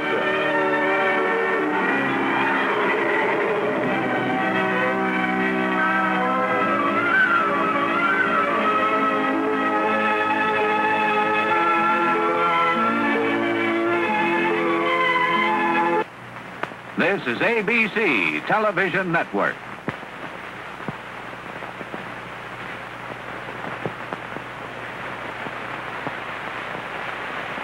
This is it, gang. The greatest value in official Space Patrol equipment we've ever offered. 4-power, full-field, fixed-focus space binoculars that you can see way off in the distance with. Hold them in your hand or wear them on your head like Major Robertson is doing. Just think, he's watching Cadet Happy and he's blocks and blocks away. See, here's how Hap looks to Major Robertson through his space binoculars. Yes, sir, space binoculars make everything in the distance look bigger, closer, and clearer. Boys and girls, the space binoculars you get be exactly like mine. They'll have 4 powerful, pure lucite lenses. They'll have this elastic band to hold them in place in your head. And they'll have Space Patrol written on the front just like mine have. To get a pair of space binoculars exactly like Buzz Corey's, buy a box of Instant Ralston. Then, with your name and address, send 25 cents in coin and an Instant Ralston box top to Space Patrol, Box 812, St. Louis, Missouri. If you don't agree that your binoculars are tops, return them. We'll return your money. That's Space Patrol, Box 812, St. Louis, Missouri.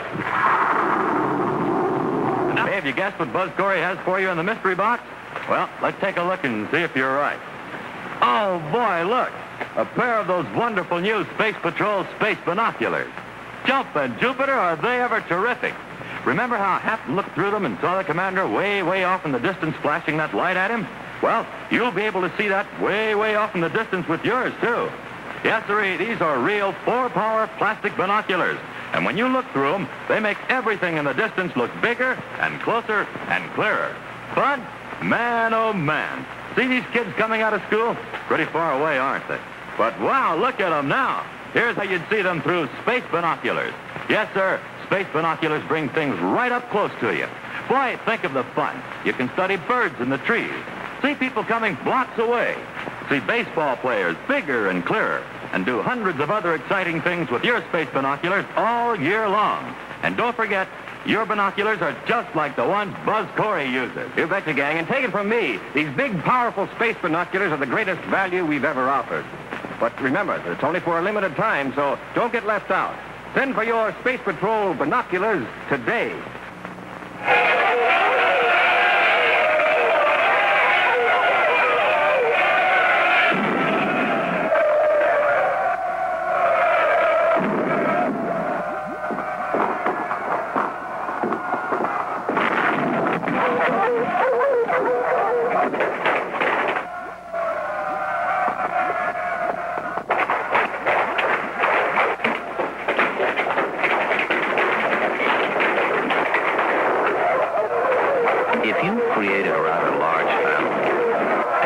Awful lot to carry. And you want to get away from it all. Chances are a normal station wagon won't be large enough. So, maybe you ought to consider something not quite so normal. Like a Volkswagen.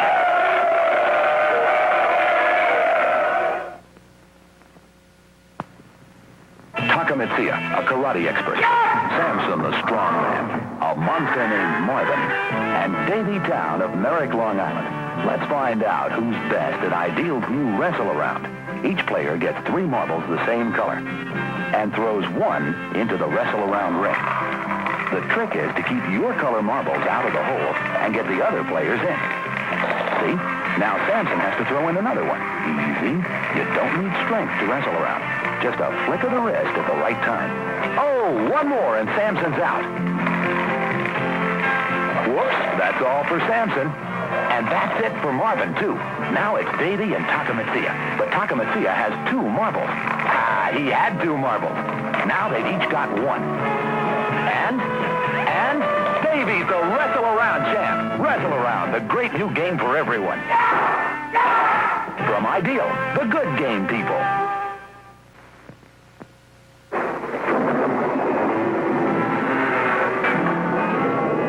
No, Igor, not that. Anything but that, you beast. Not another burger.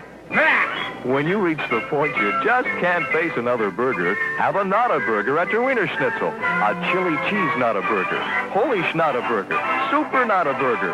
We give you lots of tasty ways to escape the burger. At the Wiener Schnitzel.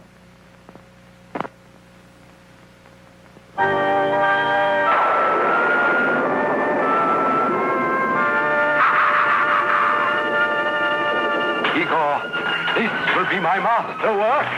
The Toyota SR5 sport truck, built with loving care. And look, Igor, it's grown a 5th gear. 5-speed overdrive transmission. It's growing carpeting. Bucket seats. Radio. Why? Radial tires. It's getting a 10. And the stripe! All standard on Toyota's 5-speed sport truck. Soon it will spread all over America! See how much truck your money can buy from Toyota.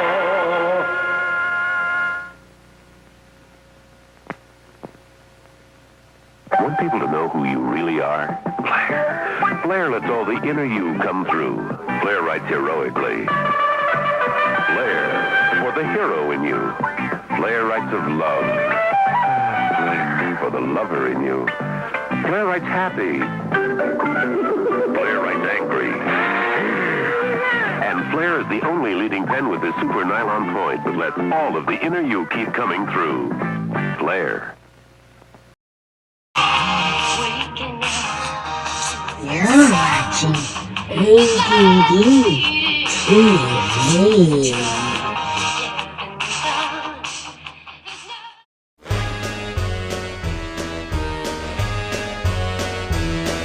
Hit the road, Jack, and don't you come back no more, no more, no more, no more. Hit the road, Jack, and don't you come back no more.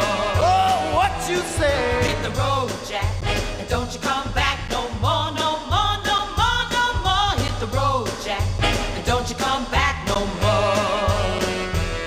Oh, woman, don't you treat me so mean. You're the meanest old woman that I've ever seen. I guess if you say so, I have to pack my things and go. That's right, hit the road, Jack, and don't you come back no more, no more, no more, no more. Hit the road, Jack, and don't you come back no more. Oh, what you say? Hit the road. I really believe that divorce doesn't have to be ugly.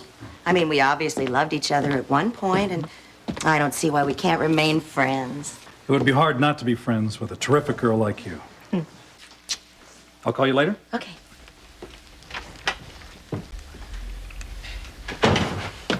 Hey, Ma. What you doing? Saying goodbye to my lawyer.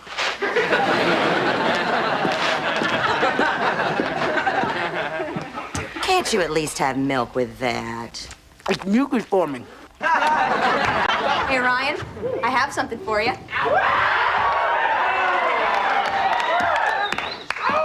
Turn around.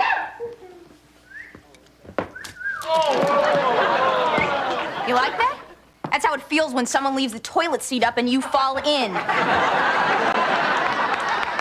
Oh, now, come on. Kids, you know the rules. Shut up until you go to sleep. Oh, that must be your father. Right on time. Just 1 second.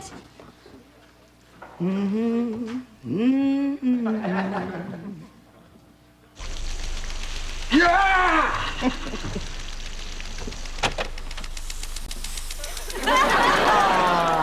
sprinklers go off. I'm sorry, but don't worry, it's just water. That's okay. Oh, by the way, I picked up your cleaning. But don't worry, it's just water and some mud, because I was surprised by the sprinklers. I dropped it in a puddle after I took the cellophane off. Hey, Dad. Where you been? Your mom kicked me out 2 weeks ago. No kidding. Oh, well, see ya. Hi, Daddy. Hi, baby. You knew I was gone, didn't you? Daddy, I'm so self-absorbed, I didn't even know you were here now. Yeah, you're looking kind of good. Why didn't you ever lose weight to look good for me? Just didn't seem worth the effort. I think we should keep working on the details of the divorce. Hi, guys. Don't worry, it's just ex-daddy. You know, I do think it was a good idea you had that neither one of us should get a lawyer. Oh, getting involved with lawyers, that's just not us. Now, let's address the specific provisions of the marital settlement agreement relating to Section 44, Paragraph G of the California Marital Community Property Code. God, if I didn't know any better, I'd think you were sleeping with a lawyer. Oh, Jack, he was an encyclopedia salesman. Who was?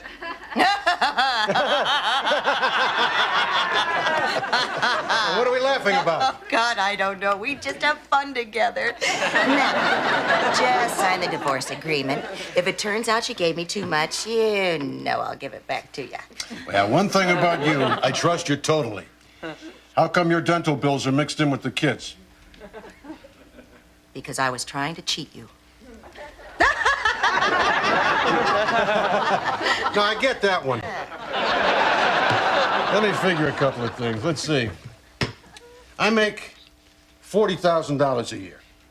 So you figure mortgage, taxes, the kids, you. That leaves me with $8,000 a year. After rent, that's like $40 a week. That's $5 a day. There are guys swimming across the Rio Grande to get away from $5 a day. I need a drink. Jack, you know that's not the answer. Jenny, do you know where my purple pills are? No, Mom. Oh, well, red and blue, that makes purple.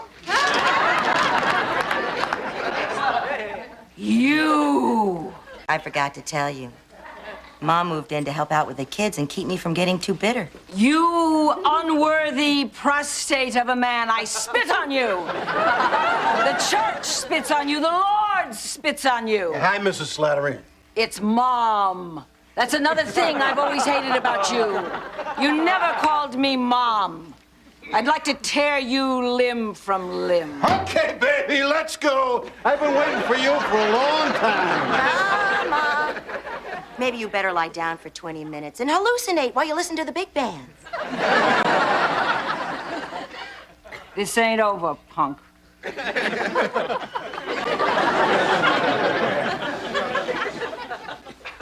You just can't be nice to her, can you?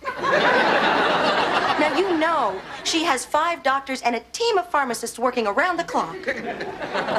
And still, she won't die. Well, it's certainly no fun trying to cheat you out of money if you're going to be in a mood like this. We'll talk about the divorce tomorrow. Now, in the meantime, I packed up a few of your things. Your pillow, your blue quilt, which forced me to have a blue bedroom, which prevented me from enjoying even one moment in my own home. A fork, a knife, and your orange juice glass. I don't want anybody saying I wasn't fair. I love you. Bye. That was habit. Bye. Hey, wait a second. What about my jacket? What jacket? Bye. My leather jacket I've had ever since I was 17. Until that night you got cold and I lent it to you. Lent it! But you then put on your side of the closet and I was never allowed to wear again. If I took something of yours, I'd give it back. What about my virginity? Check with somebody else, baby. Daddy! Hey, Ross! Do you really hate me like Graham says you do? Ah, Ross, Grandma just likes to talk. We both know that she's just a pill-popping, whacked-out old wheeze bag, and she doesn't mean any real harm. Listen, I'm going to see you tonight. I want you kids to come over and see my new place. Cool. Daddy, I want you at this so you're not lonely. Mr. Floppy? You want me to have Mr. Floppy? Oh, gee.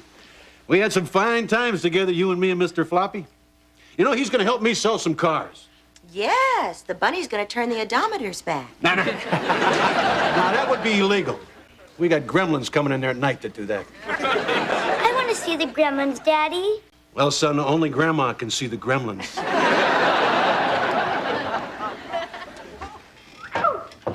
Oh, he's cute. Yeah. Oh, go ahead. You should give him a tumble. Sex is cool. All the kids are doing it. Well, not me. I'm not caving into peer pressure. I choose to save my virginity for some wrinkled old wheeze bag with a ton of money and a month to live. I'm not giving it away. There's going to be a major entry fee. Then why bother dressing like that? Because I love the power. I can't believe this. No one wants to go out with me. Is every girl in the school a lesbian? Katie? Lisa? Great. We're producing a nation of gym teachers. It's me. Hello? Hi. Okay. Sure. Okay. Bye. That was Mom. She's dropping us off at Dad's new place tonight. Your dad's place? Your parents broke up? Hey, everybody, the Malloys are breaking up. All children of divorced parents, come on over and welcome 2 new members.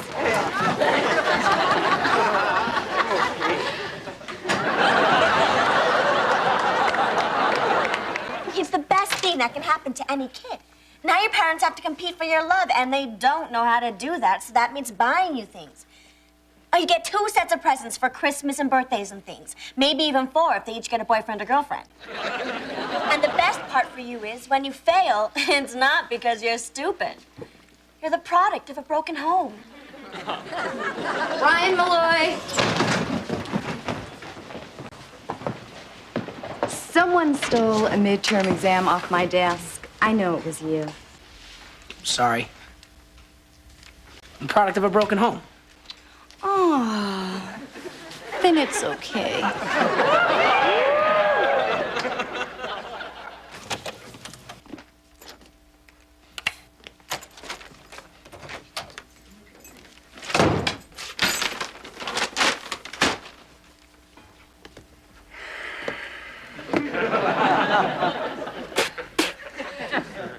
Nice, huh? And quiet, too. Because I heard the immigration department did a sweep yesterday. So, you're going to be my company here, huh? Well, that is great. Hey, I ever tell you I used to box Golden Gloves? Oh, yeah. Here, put them up. Put them up. Watch it. Watch the left. Left. You didn't watch the left. Oh, man. Just think. This is just the middle of my life. The end should be really good. Jack, you're a loser. Huh? I said a loser. What part of that didn't you understand?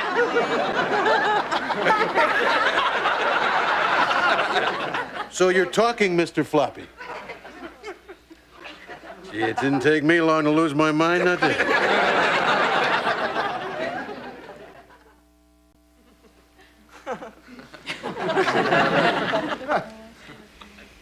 You didn't just say something, right? Don't touch me. Don't even sit near me. I like my space.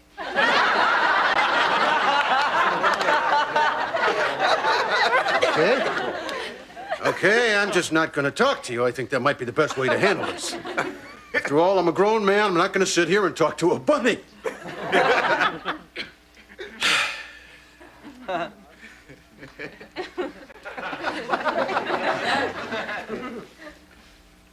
So why do you think I'm a loser? Mr. Floppy? Thank God. For a minute, I thought I really was going nuts. I thought I told you not to touch me. I thought you stopped talking. I was screwing with you. Well, don't. I'm very jumpy. All right, I think I'm starting to understand this. You're kind of my alter ego. Don't get too deep with this. I'm just a talking bunny.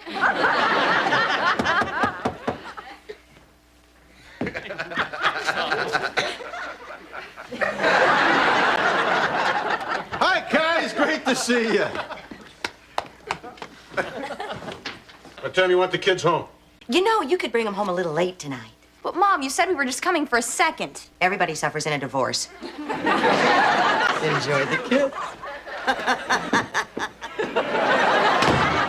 Well, Dad, we're here for the night. What are we gonna do? Because I'm bored. I'm bored. I'm bored. Well, you won't be for long. It's like a wonderland here. Mr. Floppy! I missed you. Ross, maybe we should take a little easy with Mr. Floppy there. He loves it. Listen, Ross, remember when you used to tell me how Mr. Floppy used to talk to you? Well, he really did talk to you, didn't he? No, Dad. I made that up. He's just a stupid bunny. Look. Maybe we better put Mr. Floppy away for a minute. His head's kind of coming off. You okay? I don't need your stinking sympathy. So, how's everybody doing? I'm bored. I'm bored. I'm bored. I'm bored, too. I've been bored for 20 years and nobody seems to care. But I'm the dad. How did I become the dad?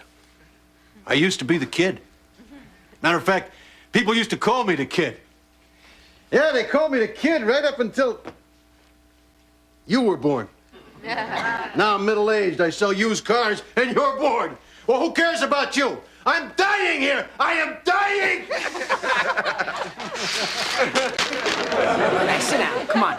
Breathe. In and out, in and out. Okay, I'm better now. Good. Dad, I'm the product of a broken home, and I want a Jeep Cherokee.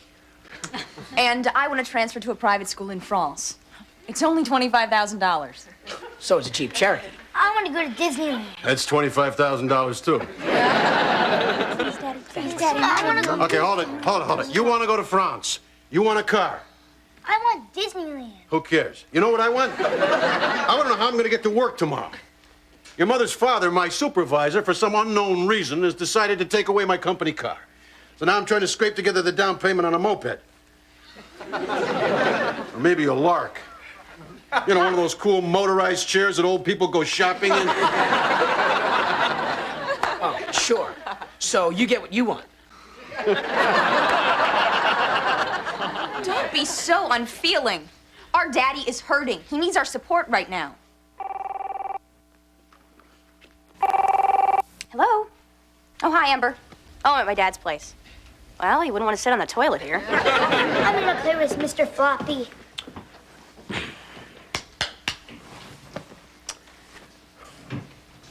Would now be a bad time to ask about my Cherokee again? Let's just put it this way.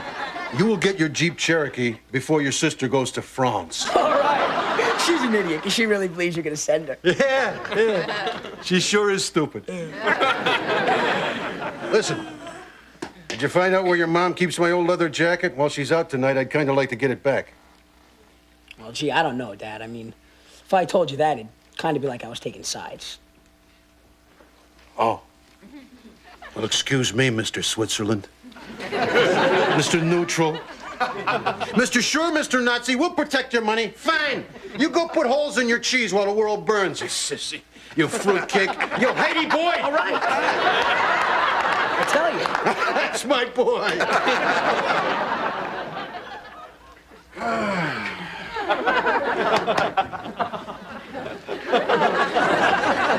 You know, I love my jacket. Still fits, too. God, you're one deluded schizophrenic. You want some advice? Run! Change your name. Move to the Ozarks. Sell used sheep. Have Have a daughter and marry her. The important part is run! I never ran from anything in my life. Except for cops and really big guys. But never from responsibility. Except that girl that thought she was pregnant. Wonder whatever happened to her. Anyway, I'm not running now. I'm gonna stay here and take care of my wife and kids. Blah, blah, blah, blah, blah, blah, blah. Save your cheap sentiment for Full House. Your wife's a shrew, and if you think your kids love you, they don't. Believe me, I was there. You know, there's a nice big can down by the bus stop. It says Toys for Honduras. How'd you like to wake up there? Do it if you got the guts.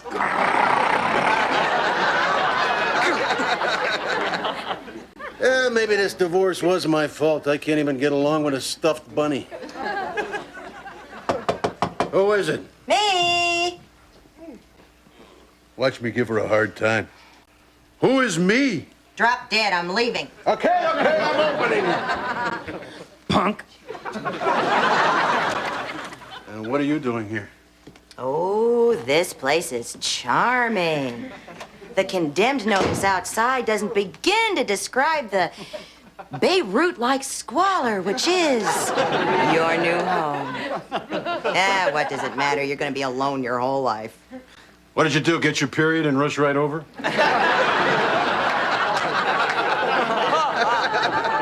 It's not due for 2 days, and we both know I don't get PMS. You do know that, don't you? Besides, it has nothing to do with that. It's just that every month you just happen to do something real annoying right before my period. Now, you see, you're doing it again. You're breathing in and out, in and out. It just never stops. Do you know what I really hate about you? That I can't sleep without you. Oh, so you miss me, huh? Get real. I just had a bad date. He took me out to eat. The check came. He touched my thigh and said, "You had the Big Mac value meal. Give me $3. We'll call it even." Then we went back to his place where he wept because his mother used to beat him when he was 5. Said he needed a hug. I hugged him. And he started crying. Hug me, spank me, hug me, spank me. God, he was gross. I spanked him and got the hell out of there. Well, as wretched as you are, at least you never cried. That's because you never spanked me. I'd be happy to beat the hell out of you right now. I'm going to sleep. Don't touch me. Well, I guess this is kind of good for me. Because if all guys are like that guy, I should do pretty good out there. Oh, please. Don't begin to compare yourself to him. This man was a mailman with his own car.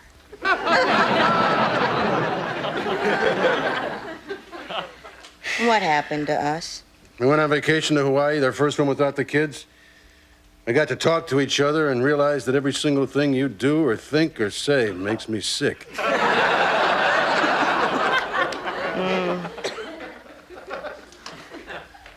Didn't you ever like anything about me? Yeah, your legs. That's it? Nothing else? Nothing about my essence? Everything that makes me me? No, just your legs. Maybe your tushy. You're a pig. But every once in a while, you need a good pig. Don't do it. Don't do it. You want me to make you suffer? Oh, Daddy, make me cry.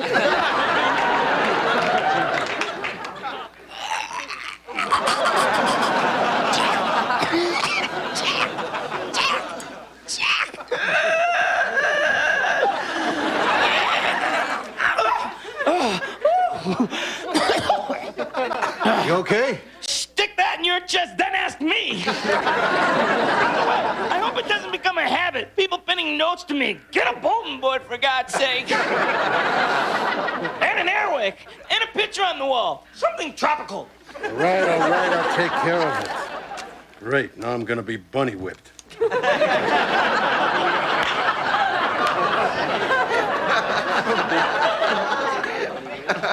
Jack, it was cold, so I took your jacket. and $2 for gas. Just like you used to squeeze out of me when we were dating. Ah, well. Didn't fit me anymore anyhow. God, you're a loser. She got the house, the car, your money, and your manhood. Why are you smiling? 'Cause she got the kids. Don't touch me!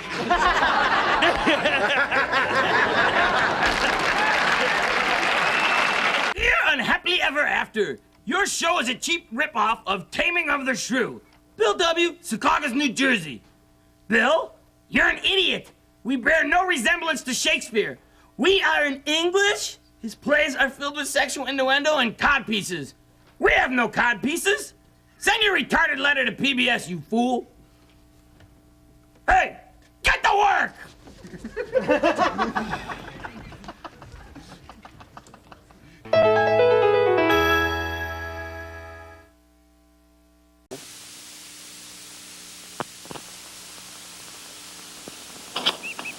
I'm Yule Gibbons. Many consider me an expert on natural foods like cattails. Yes, they're edible. I look for natural ingredients in my food. That's why grape nuts is part of my breakfast. This is a wholesome cereal made from wheat and barley. These natural ingredients are baked into crunchy nuggets and fortified with 8 essential vitamins. Its naturally sweet taste reminds me of wild hickory nuts. I call grape nuts my back-to-nature cereal. When we decided to get a testimonial for Scotty's, we went right to the top. Achoo! Achoo! Achoo! That's what I like about it, Scotty. It's a tree sneezer. Scotty's, the 3 sneezer. Hey, what's up, Davey? Nothing's up. There's nobody here but us monkeys. Make friends with Kool-Aid. Make Kool-Aid with friends. For brew that never ends. Make friends with Kool-Aid. For brew that never ends. Make some Kool-Aid soft drink mix. You can always use another friend.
Welcome to News for the Slow.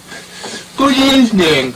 Our top story tonight occurred at St. Daniel Nut House, which is a place that I once went to thinking I could buy peanuts and cashews. but seriously, a robbery was committed there, and so far there are no suspects. And now we switch to our on-the-scene roving reporter, Biff Randall, at the Nut House. Take it away, Biff. Biff. Do you hear me? Technical difficulties.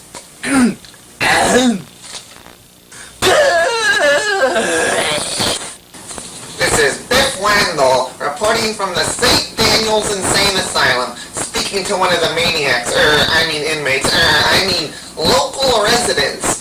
Excuse me, sir. Do you know anything about the robbery? I ain't got much reaction to that, but there's something in my eye. I'll get it.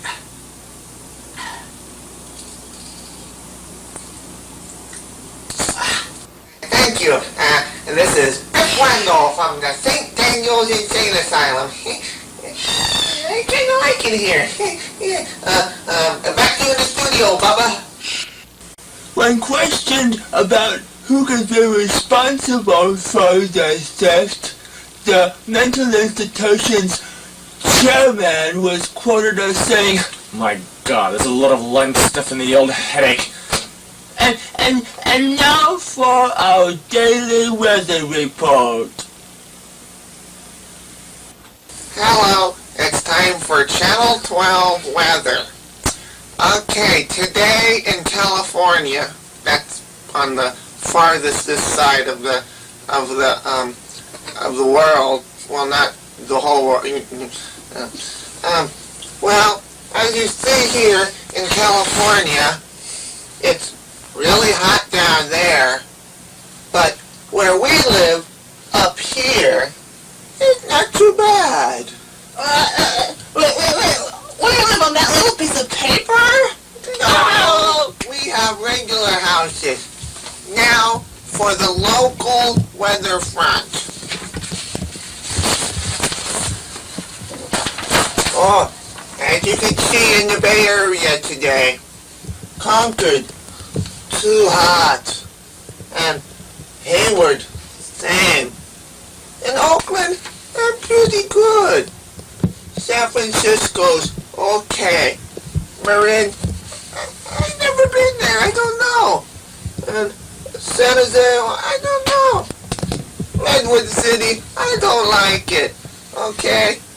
Today, our weather tip goes to Bolivar Shagnasty, 614 Estone Drive, San Leandro. Today's weather tip: never eat yellow snow, especially in Oakland.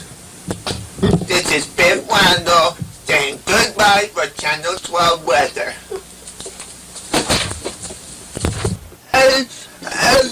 And now, some commercials, a word from our sponsor.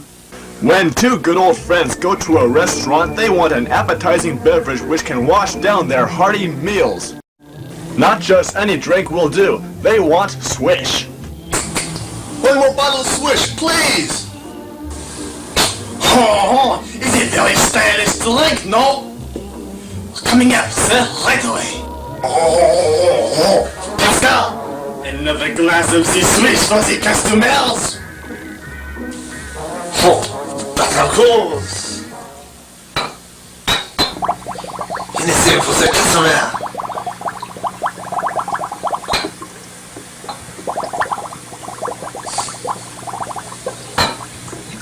Another bottle of Swish. Whoa!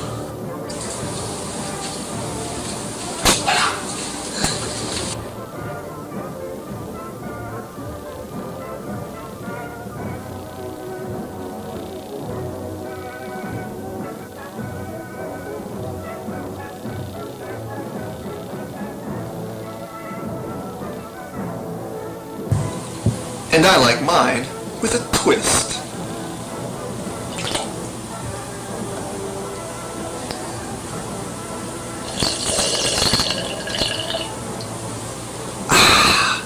Swish, men finer. Swish, a drink for real men, but elegant enough for a woman. Cats are picky eaters, but Pablo here is downright finicky. Buenos dias, Pablo! What do you want, you stupid puerco? Hey, gringo! It's time for some food, man! Ew, I'm not hungry. No way, man. But it's the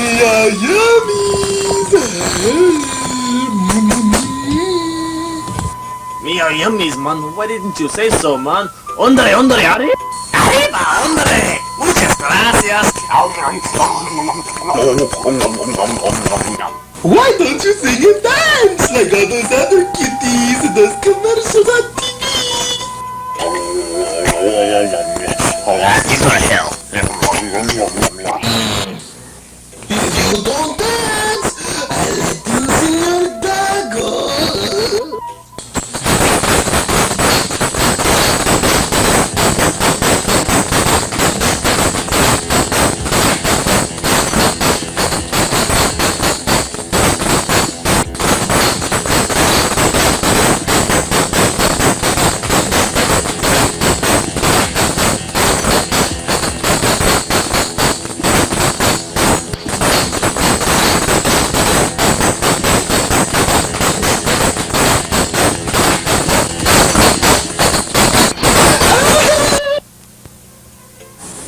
yummies are so bueno.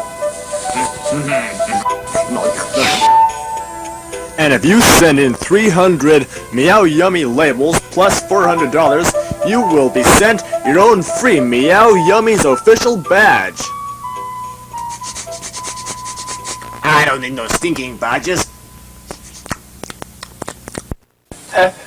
And now for the music section, which is going to be the latest Top 40 video by Michelle Magnesia, specially adapted for the slow.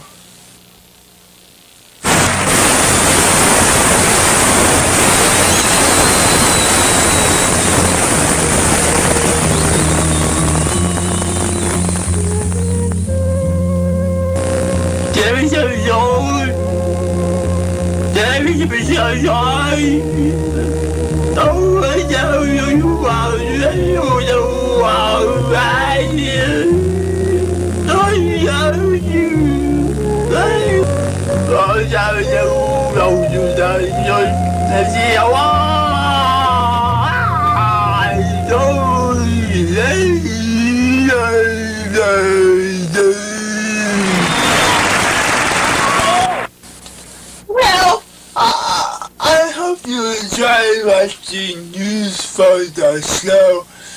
It's going to end now, and now we're going to have a sitcom from our friends, the Punk Action Club. Here it comes, the first episode of Stuck in the Rut. Bye! Andyland. It's fantastic.